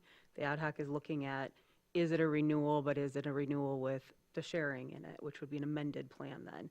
Because if we do reset, it does get into, and that is on the table, reset is on the table too, but as was mentioned, if we reset, then we potentially lose that 1.9 million or whatever it might actually be of the non-city funds, because everybody can opt out if they want to. And so these are the conversations that are going to be had at that ad hoc as well. So I appreciate the questions, and we'll certainly carry those as well. And what problem Yeah. are you trying to solve Well, for the next 30 years? That's what the plan will hope to include. So if people have ideas on that, I know we've talked a ton about infrastructure. I think that's something, to Laura's point, that what are things we agree on? We agree on infrastructure. Do people want to drill down before, whether it's now, let Harry know, let me know individually, not collectively, because I'll take it to the ad hoc, but we can't round robin. I think have them let me know. Yeah, let me Yes. know. Yes. And then but also then the joint meeting we have will be opportunities to even be more specific than just infrastructure, or, is it stormwater, I think, is on everybody's list, but are there other specific things that we see that we want? Lance? I'd just be curious, just for an analysis around what infrastructure projects have been completed, and then what do the future liabilities look like surrounding those projects? Just thinking, have we bonded for some projects, and, does that bond payment now come to the city's general fund without TIF? What does that look like? What's our projected necessary expenses?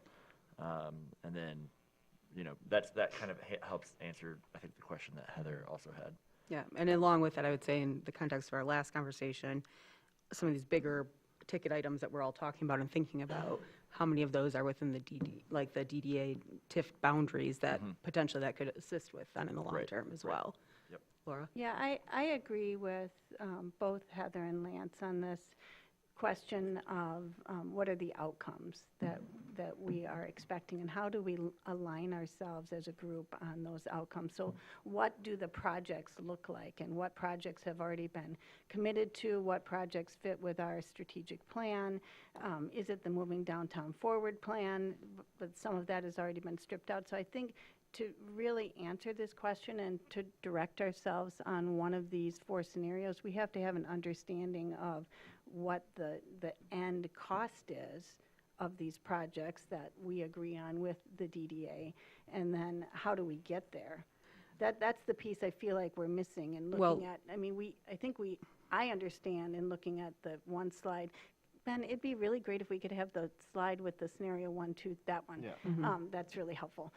So that's an important question, I think, that we have to have a better understanding of. Well, that, I'll just say real quick, and then Heather, I do see your hand up. That's the work of the ad hoc. I think, to be fair, the ad hoc is starting with the iteration of Moving Downtown Forward plan that was passed previously. That's not inherently what will be passed, but there is within that the Boardman, stormwater, parking was in it previously. I'm imagining that'll be pulled out unless the city asks us to, because the city is in charge of parking now. So that's something to think about as well.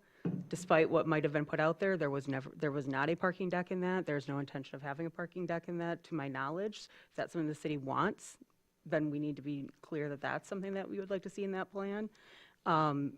So using that as a basis of seeing what's there, if there are other things that you feel are missing, then that's where you convey it now. But it can't come to us for a vote first before it goes to the ballot. So that's where we have to keep in mind of this process, Right. where we have our inputs and, letting Benjamin know at any time, obviously, whatever gets developed in the ad hoc will be brought as a joint session here to have everybody talk about. I would hope that our commissioners and all of us are communicating enough that there's no giant surprises that 5 commissioners hate the entire plan. So keeping that in mind of the communication as well. So I think that's where we have some answer, or I can say we have some basis to start that with your questions, but we don't have those answers right now, nor will we until we have more meetings and discuss. Because So. I think if we're clear on that, this thought process up here and this level of communication back and forth with the DDA is then the right funding structure, which one of these scenarios fits, will become much easier for us to evaluate and then set it up for success in the ballot box. But that's ultimately I appreciate how this was presented to us as what do you prefer. We don't have the final say on which one fits because we don't have the vote on it before it goes to the people. So that's what I'm trying to say is the input that we give along the way. Right now, your knee-jerk might be just let it all go, or a knee-jerk might be let's renew it but with a share. But as we talk about the plan and as it goes forward, there's going to be chances for input. But that's ultimately going to shape what goes to the ballot. We do not have that final say where it comes to us to Right, say, I understand we're that. supporting I scenario think, three. I think then the input is that needs to be shaped around strategic outcomes, right? That's Right. what I think the 3 of us are probably saying is like, Yeah. if we're going to create anything, if we were to give our opinion, or if I am giving my opinion, show me the outcomes and show me how the plan is shaped directly around those outcomes. I think it probably looks something like scenario 4, but I don't really know. Right. Because I don't know what the outcomes are. Right, and I will say, the strategic plan and our OKRs and everything are part of the conversation at the ad hoc level, too. It should so. add up, and then I think that our discussion and our visibility and conversations with city residents and community engagement can help shape the strategic direction of what that looks like so that it can be set up for success. I understand that we're not voting on which one of these options is going to move forward. That's ultimately up to the voters. But I think that we can play a large role in setting this up strategically so that it's successful, so that it's not, as Ken said, scenario no. Right. Mitch, you raised your hand, and then Heather. No. Oh, Heather, sorry. I've been waiting. Heather, thank you for the reminder. I've had COVID. Thanks for your patience. And I, as representatives of the city, we were elected by the city, I'm listening all the time. So I agree, we can set this up for success. We're not voting on, obviously, something that the voters are going to vote on, but we can help make it successeful. But to get back to this whole strategic outcome thing, our OKR is refocusing downtown as a key neighborhood. And I think that some of that is bringing population in there, so it's actually a neighborhood. But, with 22.6 of the land mass in Traverse City and 100% of the post-1997 tax growth captured by the downtown, how does that align with the city's stated goal of treating downtown as one neighborhood among many? I think this is a big question that needs to be answered. Okay, good point. Mitch? Yes, in terms of additional questions, one that I have is, would take some homework. How much of the projects that have been done and other resources has been funded through outside grants? And as a subset of that, how much of that is grants for which we were specifically more eligible because it's a downtown, a DDA, and a DDA TEF? That's a good question. Since there are certainly criteria from bridges to community enhancements that the fact that it is a DDA and is matched through a DDA TIF structure does allow us to score more highly. Yeah, and that, to the point about Ken brought up the bridges, my recollection is that was predominantly paid for by grants and TIF funding and very little from actual city general fund. But that's where we'll get those numbers. That'll help. Heather had her hand up again and again. So, to maybe move this along. Thank you. I've heard from a lot of people that they prefer scenario one, so I would like to hear something about, information about how much the DDA will continue to receive from their mills from the downtown businesses. That would be good to know, I think, as well as the Old Town TIF. And anything that comes from the Downtown Traverse City Association, which is probably minimal. And I'd also, maybe you can throw in there some options for special assessments or a shopping district model. So scenario one, I'd like to see more of, and the other one is scenario four. I'd like to see an 80-20 split on that one. I'd like to see it with the capture from Beta, Veterans Affairs, and Commission on Aging, and without that. I'm leaving the county in there because I think that a healthy city also makes for a healthy county, and I think that those dollars are valuable to them as well as to us.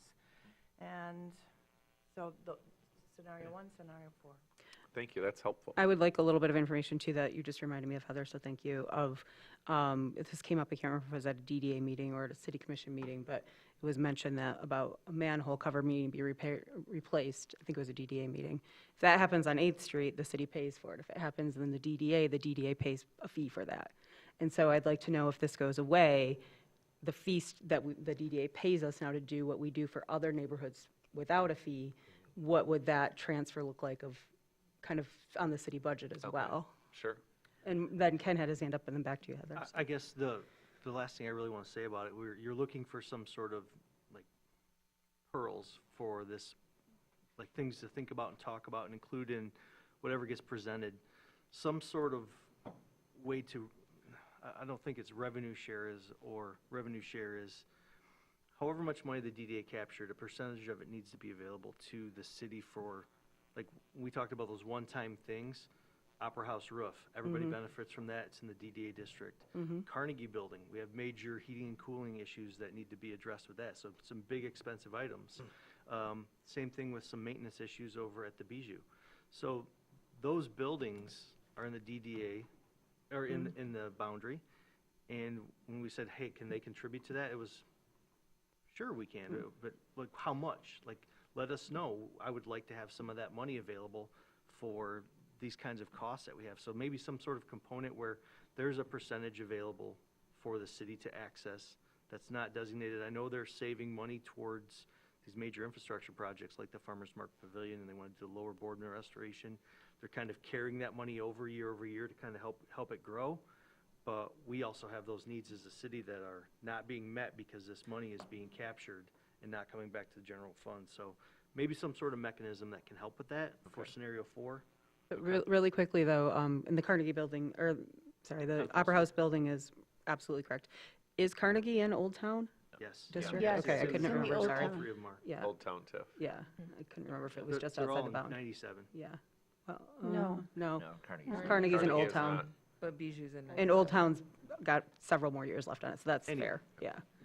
So, Go ahead, Heather. Yeah, I just wanted to, you mentioned the manholes coming off in the downtown and what the effect with that, what effect that would be on, or would have if TIF went away on the general budget. Isn't that part of the service agreement that's going on right now, $630,000? We'll get you that's clarification on all these items Okay. in writing. And, I think that service agreement's only been around 2-3 years, so It- before that, the city was paying for everything.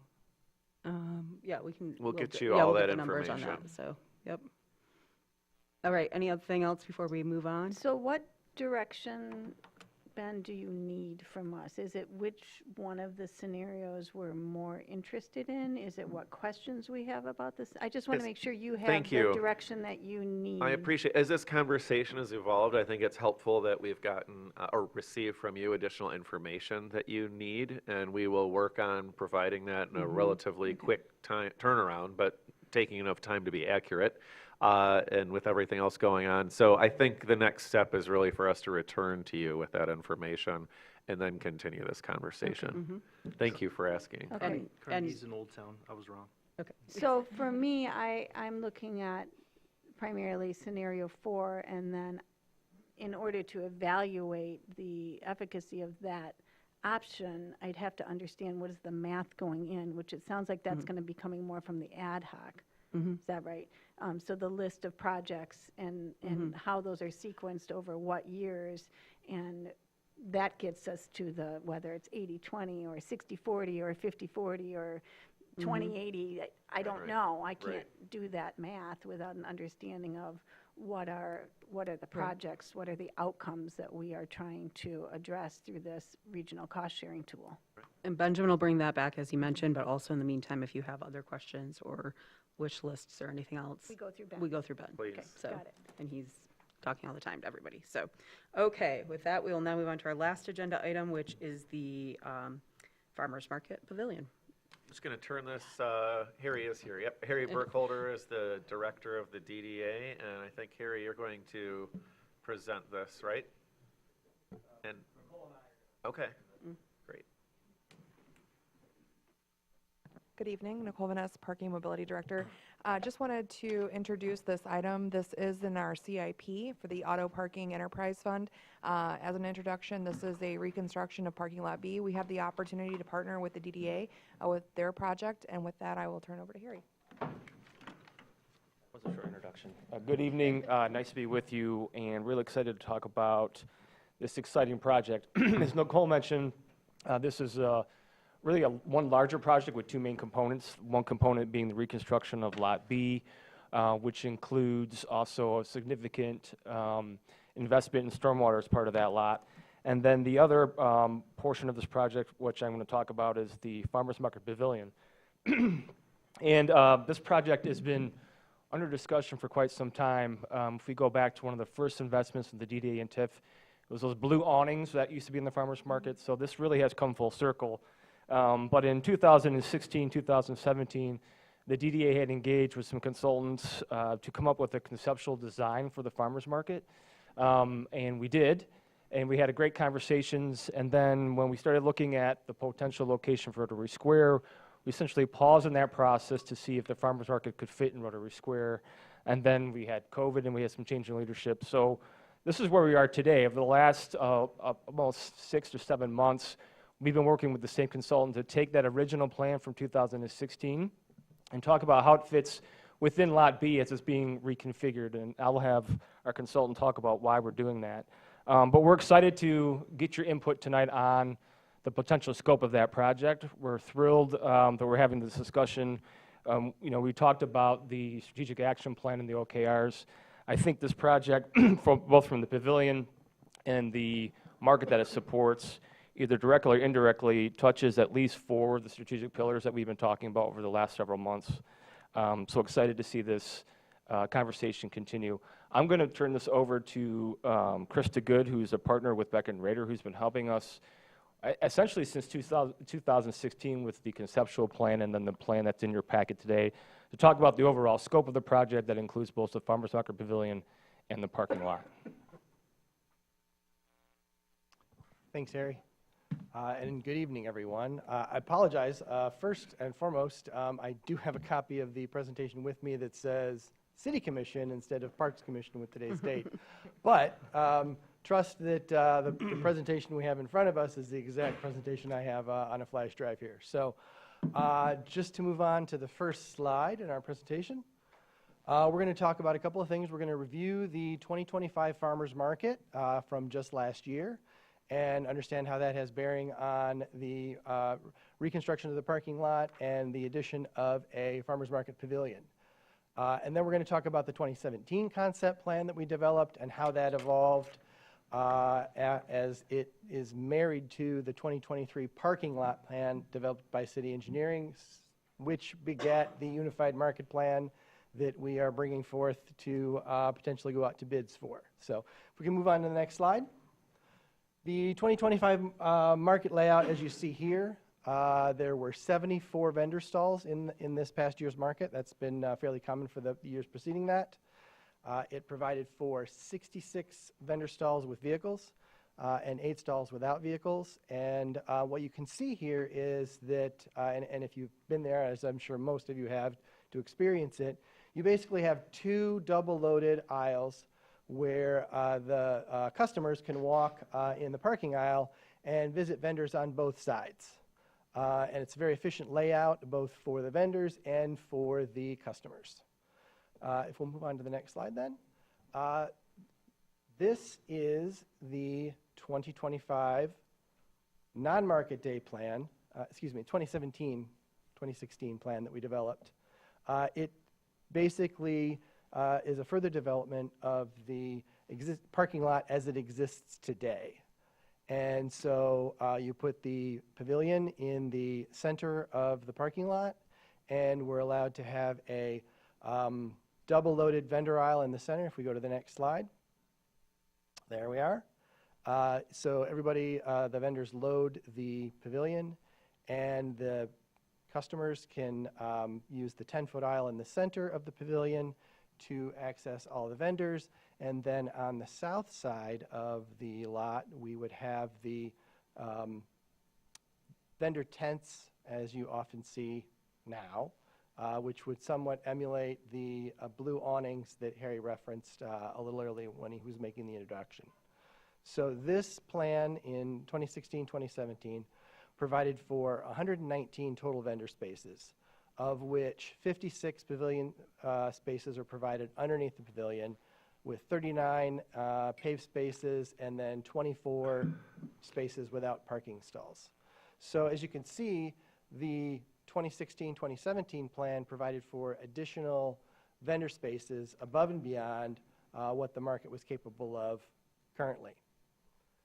Let's go to that next slide then. And this is just some renderings of that 2016-2017 plan.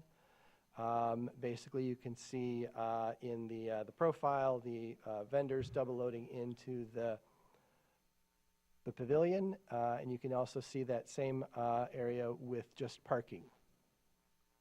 Let's go to the next slide then. So then we come to 2023, and city engineering worked hard to redevelop a plan for this parking lot and ran into a little bit of a wall in that red line you see there is the MDOT right-of-way and the limits of the city property.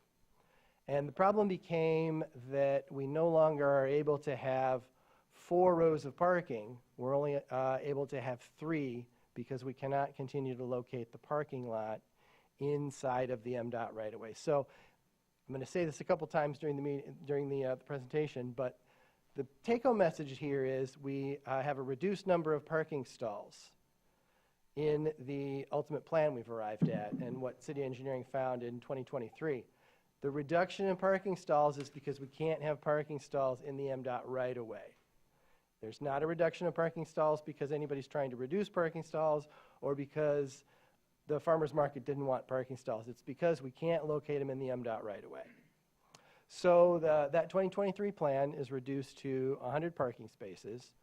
And then we got asked to come in and fit the farmer's market pavilion into that. And if we go to the next slide, what we found was a much better plan in terms of providing the same amount of parking, but also providing for the double-loaded rows of vendor spaces that we were looking for the farmer's market. We simply asked city engineering if we could flip their plan and move that third parking aisle closer to the river and slide the pavilion a little bit to the north. And it had a number of positive effects, one of them being that it actually moves, the pavilion would move off of being over top of a water main that bisects the parking lot. So it's efficient for infrastructure. And if we move on to the next slide, what we were able to restore is the original vendor plan where we have 2 double-loaded rows. So we have all of the vendor spaces that are underneath the pavilion, and then we have the rows of tents on a 10-foot sidewalk on the south edge. And those numbers, so we end up with a total of 113 booths, 76 with parking, and the remainder without parking. So, How many? we're- 100 and, Can you repeat that? sorry, it's right up there. It's 113 total booths. Here, I got it right here. It's, 76 of them have adjacent parking stalls right next to the vendor space. Oh, got it. And the remaining, I believe it's 36. I've had a copy of this right in front of me before, and I apologize. The remaining 36 do not have parking spaces. You might also notice, as many others who have given this presentation to have, it's really tightly packed.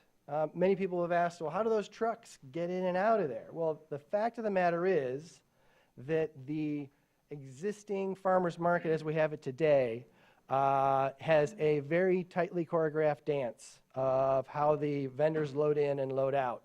The largest trucks have to arrive first, early in the morning before the smallest vehicles, and they load in, and the same way they load out in reverse. And unfortunately, if you're lucky enough as a vendor to show up and sell out by mid-morning, the rules of the farmers market require that you stay the entire time. So what the take-home message here is that, yes, it is very tightly packed in order to achieve all 113 vendor spaces that we propose, but the Farmers Market Committee and Seeds, who runs the farmers market, assured us that this is no big deal because they're already running a very tight ship, loading in and loading out. They also pointed out that there's a variation in the number of vendors that actually come to the market. It's fairly light. It's more lightly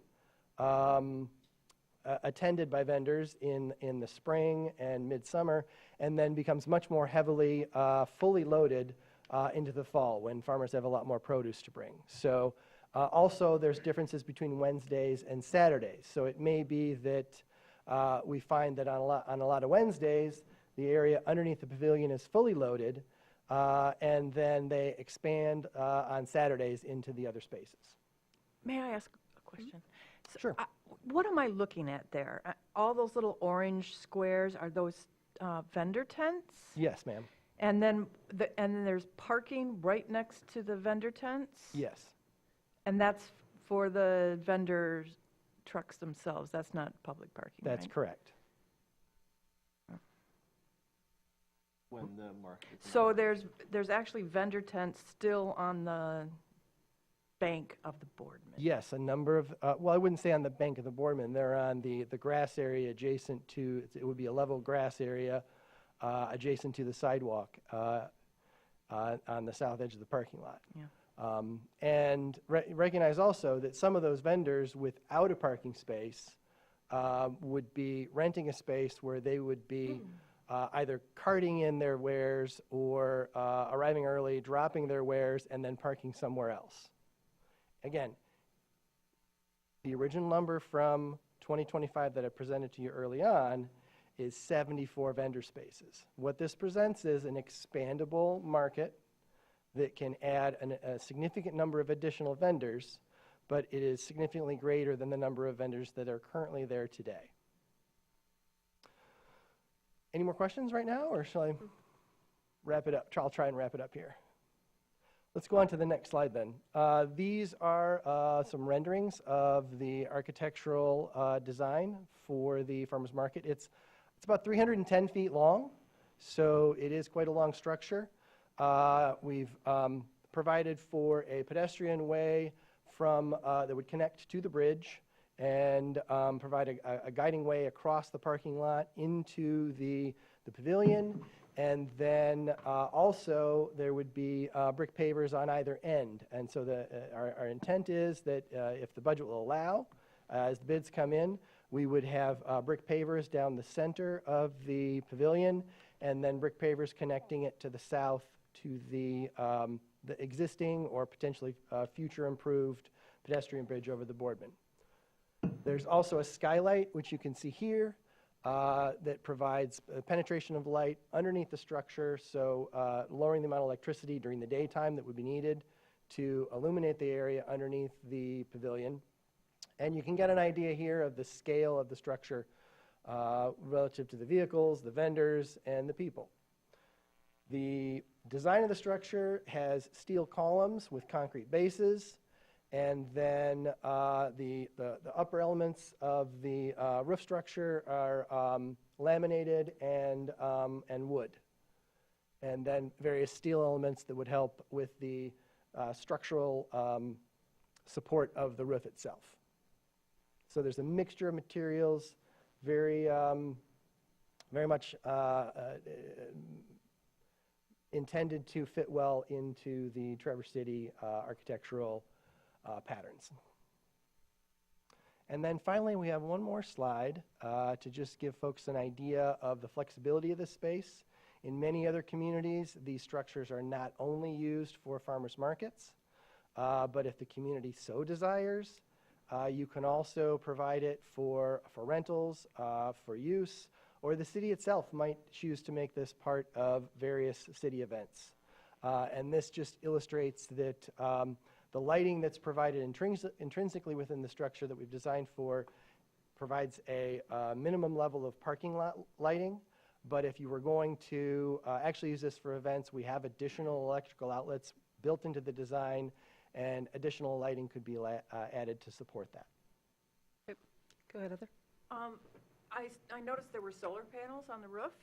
There are no solar panels on the roof. However, the structure can support solar panels if that was added at some time later date. That was a request More for, like a skylight on the roof. No, I thought I saw. That's a skylight. Oh, It's a that's the skylight. yeah, there was a conversation at the DDA level about Yes, I saw it. solar, yeah, and I was gonna say, so that is a question that they're asking at that board too, so.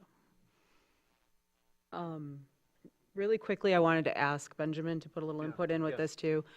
Actually, but first, let me open this up. Are there more questions about the design for Chris? Go ahead, Mitch. Yeah, so I've seen this presentation a couple times now, but a question I have is, how robust are the steel columns and concrete supports? Because yes, we trust most people to operate their box trucks in a responsible way, but I can't help but see invariably some of them will at one point or another ding a column. Not just box trucks. Yes. Yeah, I would keep in mind that this is no more or less tight quarters than in the various parking decks around town. So he's And asking about, I as- think, the And as far as the security. robustness of the design, it meets the structural requirements, which are actually heavier than downstate for the snow loads and various wind loads, and the fact that it is very near to the bay. The architect and structural engineers, in fact, bemoaned to me the additional costs that just needed to go into the fact of where the structure is located. With regard to people bumping into it, again, it's no more resilient or no less resilient than anybody crashing into any other thing. If they bump into it, it's going to chip. But it's not going to take down the whole thing. No, sir. Good to know. Go ahead, Heather. So the executive summary said that all the parking would be removed along the river, but the schematics are definitely showing parking on the river. I'm sorry, I'm not understanding where you're saying the... We get in our packet an executive summary at the top. Let's see, who did this one come from? From Nicole. And you'll have Removal to- of parking along the river consistent with the Lower Morden Unified Plan. Yes, so that is the 2023 design. And Chris had mentioned that for the circulation, they had flipped and put the parking back on. So if you look at the design I included from 2023, it is 2 rows and then the parking on the north side. So they have flipped that parking on the north side and put it back on the river. well, It's still 3 rows it of looks parking like- from 4. Yeah, it just Yeah. looks funny, because it looks like you've done that, and it's not done. The executive summary also says that the connection between lots B and T will be severed, with the reason being that that parking is identified as surplus for potential future development. Yes, so City Commission, I'm not going to remember the year, but we'll say 6 years ago, thereabouts, did identify various city-owned property, including even Lot G at Modes on State Street, as surplus. And so at that point, they were entertaining ideas for potential redevelopment. And so Lot T is a property that was identified, and so knowing that that could happen and be as parkland, the design element was put in to separate those. So if indeed it was surplused, whoever was purchasing it would know that it was separate from Lot B, and Lot B would not need to be redesigned on that western side. And just to clarify, that sort of that list that has like Beitner and everything on it, T was identified as on that list as well. But that's not set in stone, is No. it? It seems like you're kind of putting the horse before the cart here. And If I Lot could answer B, that? what? I don't know if there's any cart before the horse. The plan has the flexibility. The vehicular connection, the vehicular connection between the two lots is severed. You won't be able to drive a vehicle from the lot on the west into the lot on the east.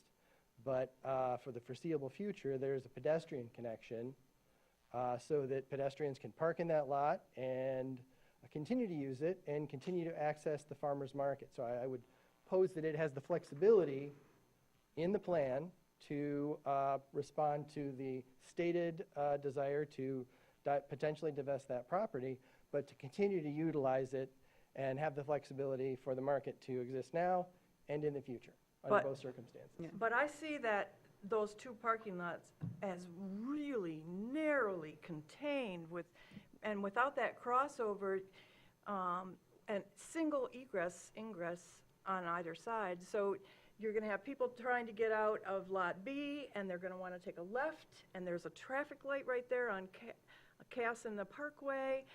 It's going to be a mess. And then on the other side, you have people who are going to want to take a left to go south on Union Street, and there's also a traffic light right there. I see, we have no plans, as far as I know, to sell that property on Lot T. And so why wouldn't we keep that flow? Why would we close that up? It just constrains everything. I also see a lot of work for that Lot T, plantings and all kinds. What is the plan for that, and who's paying for that, and when does that happen? As far as I know, Lot B is parkland. Lot T is not parkland. That's correct, right? Okay, I wasn't sure if I heard you correctly. So, I don't understand why you'd want to close that off and constrain people even further. One ingress, egress for each of those parking lots. Yeah, again, I think the direction at the time that we got the reconstruction for the lot was that the then city commission had identified it, and we just did not have or plan to allocate funds to remove any additional parking. So the thought was that because we were doing a full reconstruct and not just a resurfacing, like a mill and fill, that we needed the west end of the lot to be as close to what it would be permanently for another 20 plus years. And so if that's something that you are interested in, we could potentially look at adding that crossover or removing that piece. But again, at the time, the direction was that there could be surplus, and we were just trying to make it as close to permanent given the cost of reconstruction. Yeah, on non-market days, it could be open. On market days, you could put some barricades there, so you don't have people trying to drive in, but. I get what you're saying, that little, Yeah, you in can't between get through there lot T anymore. and B. I mean, it could be as simple as a gate. I like that, you have that flexibility to drive in or out either way, but that's design Because stuff. Yeah, when well, I I use was- that parking lot and I want to go back home, which I live on the east side, I drive through and take Union Street so I can take a right-hand turn. Trying to get a left-hand turn out of Cass is, I mean, I'm going to have to drive to be the right turn lady that I am. I'm going to have to drive down Cass and then, it's a lot. You're adding more driving hours by not having that another. Ms. egress Shaw, there. I'm somewhat taken aback by just the level of attack on the plan that we put together with the guidance I'm not of attacking, I'm just not.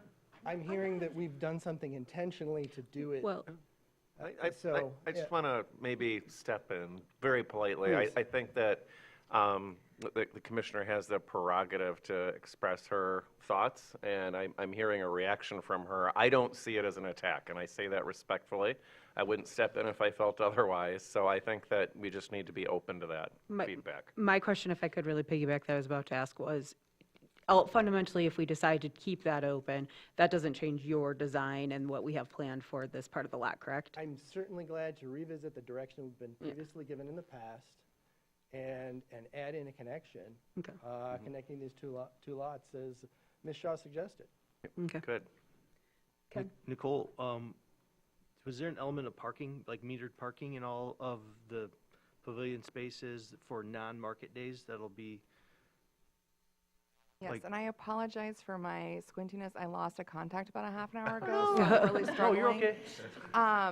So yes, the lot itself is still a part of the auto parking system. So even on non-market days, it will still be ran as a parking lot. Okay. We are doing a study session on March 9th to kind of do an overview of parking and some of the elimination from other projects. But currently, anytime that the lot is rented, those event per space fees go back to the parking fund. So that is something that we'll talk about too as we talk about the events or use of this space. Great, thank you. Do we have more questions about the design? Go I have a ahead, quick Laura. question. What's the net impact on parking on those non-market days? Change? Is there loss in parking spaces with with this design? So we, Is that on the As little I said, there thing? is a reduction in the number of parking Okay. spaces from the current lot that we have there today, and the loss is entirely due to the fact that we can no That- longer locate parking stalls in the MDOT right-of-way. Okay. Okay, great. And then the increase on the vendor stalls is from 74 to 113. And that is the increase in potential capacity. Okay, got it. Okay. So I was trying to let everybody ask design questions first, but I did want to bring up something because I think it gets lost as we have these conversations a little bit, is we often talk about, because of the nature how things come to us, this is a project that's being funded by TIF and DDA for the design and the pavilion and all of that. This is an example, though, of the DDA and the city working together. And if Benjamin and maybe Nicole, if we get into more than a broad overview, this is happening right now because the city's also going to be doing work there. And so I wanted Benjamin to talk a little bit about the work that's going to And be I'm done going there. to kick that to Squinting Nicole. Okay, there we go. I gave her a heads up that I was going to ask her to do that. Thank you, Nicole. yeah, so this lot will include a full reconstruct. So previously, when it was put on the CIP, it was just for resurfacing. So with that, we have the opportunity to upgrade the stormwater management, which will have a in-ground infiltration system. I do want to clarify in the CIP, if you look at the budget, the parking portion is identified as roughly 650. We did have 400 as the probable estimate from engineering for stormwater. So we were hoping to be able to recoup some of those funds. If not, then those would fully come out of the parking fund, and that was explained in the memo. So again, with the reconstruct, we have an opportunity to upgrade that stormwater system below that lot. Thank you. Harry? In the tag team through here with three people, but we do have in this year's fiscal budget that we have allocated funds in addition to the pavilion for stormwater management to kind of go to that total that Nicole just talked about. And I just wanted to bring that up because, again, I appreciate that it's been emphasized that the spots we're losing because of MDOT right-of-way, not because of, as I've had it put to me, for some silly, stupid, fancy farmer's market. And the fact that this isn't just arbitrarily going to tear up the farmer's market one summer just to tear it up, that there is actual infrastructure work being done underneath, too. So, do we have other questions for anybody up there? We've got all three of them now. Okay. What are you Mitch? thinking about for Okay. roofing material? That's a, like, Oh. I just think about like the long-term, if you put shingles on there, you're gonna get about 20 years. And are you thinking about like metal roof versus Yes, sir. something like long-term, more sustainable? Yes, in fact, if we could back up a slide or two, They look like slate tiles. they are actually metal shingles. Nice. And it's a three-color pattern. And if that is, it could also default to a more affordable standing seam metal roof, recognizing that the city has a budget for this. We're very hopeful that this will fit in the budget when we bid it out, but we're leaving the possibility that it could also be a standing seam metal roof. But the takeaway message is this is a very long-term, 40, 50-year roof that you get with that. Yeah, I'm definitely thinking along those plans when we start thinking about the incorporation of like solar panels onto it. Because if you put solar panels on top of like shingles, you're gonna have to pull the solar panels off when you redo the shingles. So this is whole like more long-term thinking, and I appreciate that. The so. metal roof can support the, Oh, yeah. I wasn't too worried about the weight of them, more of the, to repair the roof or redo the roof, you have to take the labor and solar panels and the time, and so appreciate that. Mitch? What's the timeline for this, assuming that everything comes back from going out to bid well and you're able to start without weather delays or whatever else, for when construction would actually start and when would construction be anticipated to be completed? It's a great question. I mean, with your input tonight, I think city staff will be working on essentially a bid package that we hope to get out by the end of the month. Then once we hear back from those responses, then we'll have a better idea of what that timeline is. Over the last year, we've been looking at doing this as a spring project, but there's a lot to be seen in terms of that start date, but that's our intent. Because that's a very heavily used part of town in July, so. Correct. All right, other questions? Okay, thank you everyone for the presentation. And with that, I will actually go ahead and open up for public comment. Any public comment on any items or anything you want?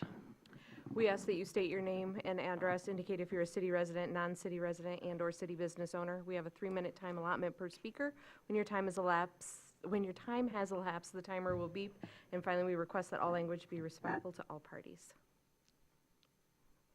Tim Warner, city resident, 608 West 7th Street. Back on the topic of the policy for the general fund, the part that wasn't included in the packet or the presentation, and hopefully you all had a chance to look it up, but in the policy, and this is, I'm just reading it for the public's benefit that may be watching, should the unassigned fund balance go above the 20% level, the City Commission, in conjunction with staff, shall develop a plan for utilization of those funds to bring the unassigned fund balance back down to the 20% level. So that's what you do. There's no reason to wait for an ad hoc till September. Just start the plan for the ad hoc. There's a huge learning curve to study the fund balance. Mr. Howe has already sent you an email about some of the other pots of money that are out there. So that learning curve will take months, and you might as well start talking about what your priorities are. It's not like you're wasting time. Start talking about priorities with staff and get a head start on it. Don't wait till September. So you don't have to set the policy aside. You're actually following the policy because it just says work with staff to figure out how you're going to spend the money. And that's what you should do, in my humble opinion. Other topic is TIF 97. And I would encourage you to think about the big picture and what do your neighbors think. Like, I don't really think it matters what city leaders and people in powerful places think. You want what the electorate thinks if you have any hopes of having it approved. And then what you're up against is that $2.6 million. That's either value or tax dollars. Like, that's $2.6 million every year of value to those city residents. And so you have to come up with convincing arguments why what the DDA is planning to do with that money is better than them having some more direct say or going back to them or into their neighborhoods or that sort of thing. Previously, the DDA used to use the argument that it was, infrastructure. It was going to be infrastructure that the general fund would otherwise have to take care of. Well, that wasn't in your presentation now. Now it's just projects. Infrastructure is what you should stick with. If you really want the electorate to approve it, infrastructure, because that's where you can say, like, well, this has to be done.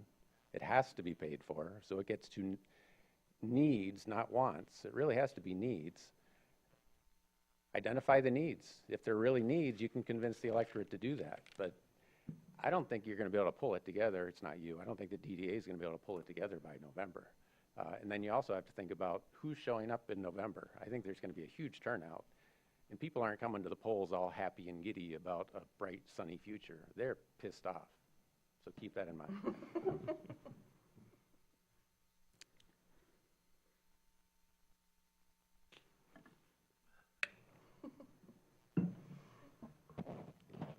Fred Bimber, 1223 Randolph Street, city resident. Just a few brief comments. I'm not going to comment on everything, but the presentation on TIF 97 said that it does not raise property taxes. That claim is false. It does raise property taxes. The tax revenue that's diverted by TIF 97 puts a hole in the city budget that all city taxpayers have to make up through higher property tax rates. And we can see that what I have just said is in fact true when we look at how the property tax rate is set. It's set at a level that funds both the taxes that reach the city and the amount that's diverted to the DDA. A second observation, the meager amount of property taxes that actually are paid to the city from the TIF 97 district, the taxes on that base taxable value, have had no inflation adjustment for nearly 30 years. The true value of that tax revenue to the city, its purchasing power, is about half what it was before TIF 97 began. The TIF 97 district does not pay its fair share towards common city basic expenses like police, fire, ambulance, parks, and streets. TIF 97 is in fact a taxpayer subsidy to the downtown.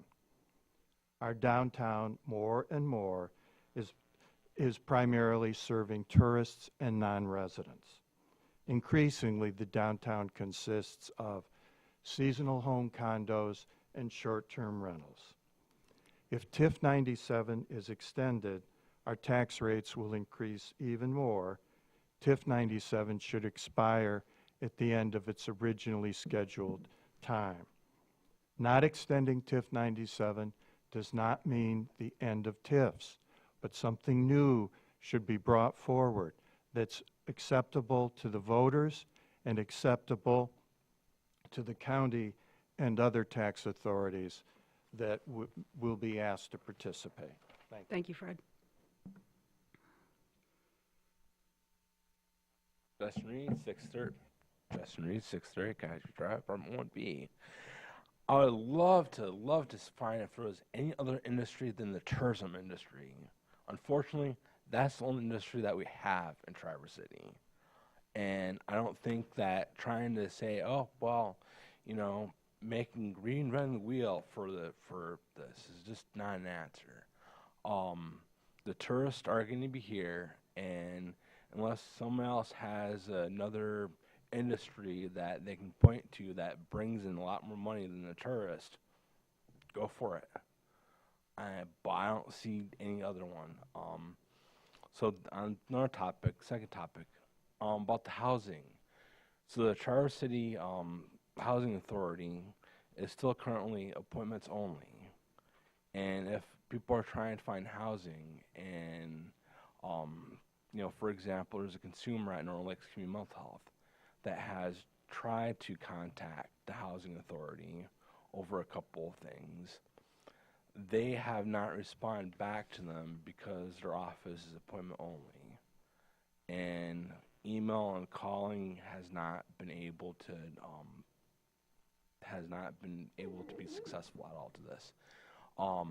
So maybe there should be some sort of solution to try to open up the Traverse City Housing Authority's office for walk-ins instead of just being appointments only. Thank you. Thank you.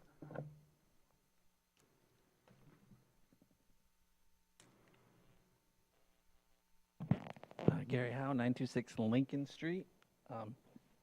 Thank you. This has been a wonderful discussion around budget tonight.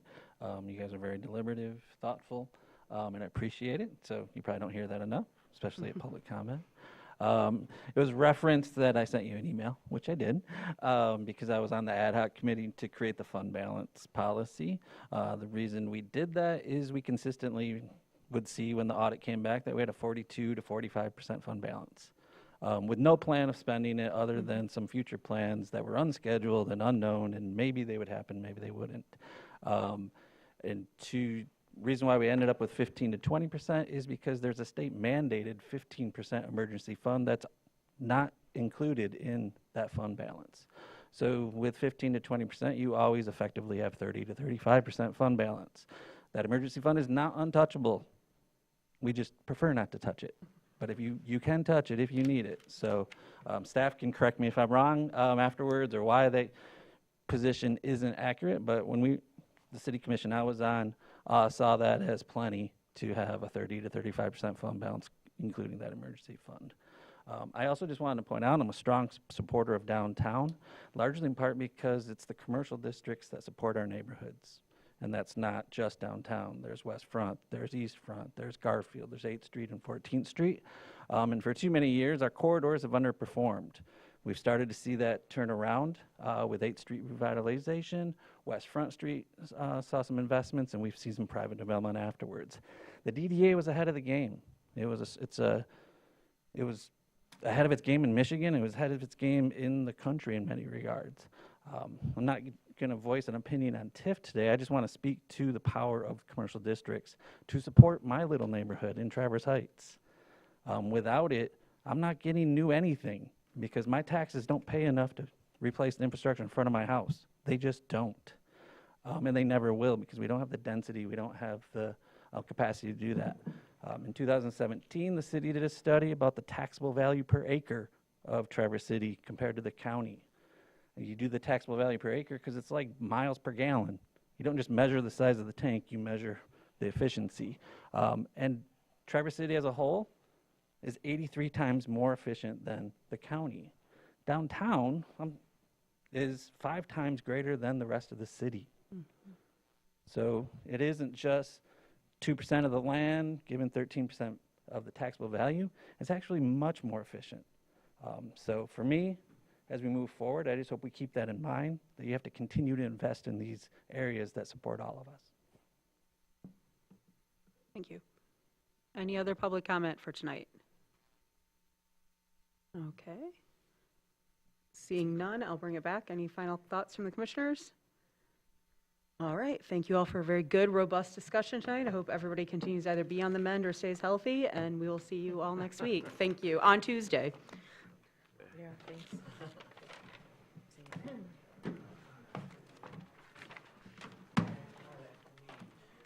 Feeling better? Yes.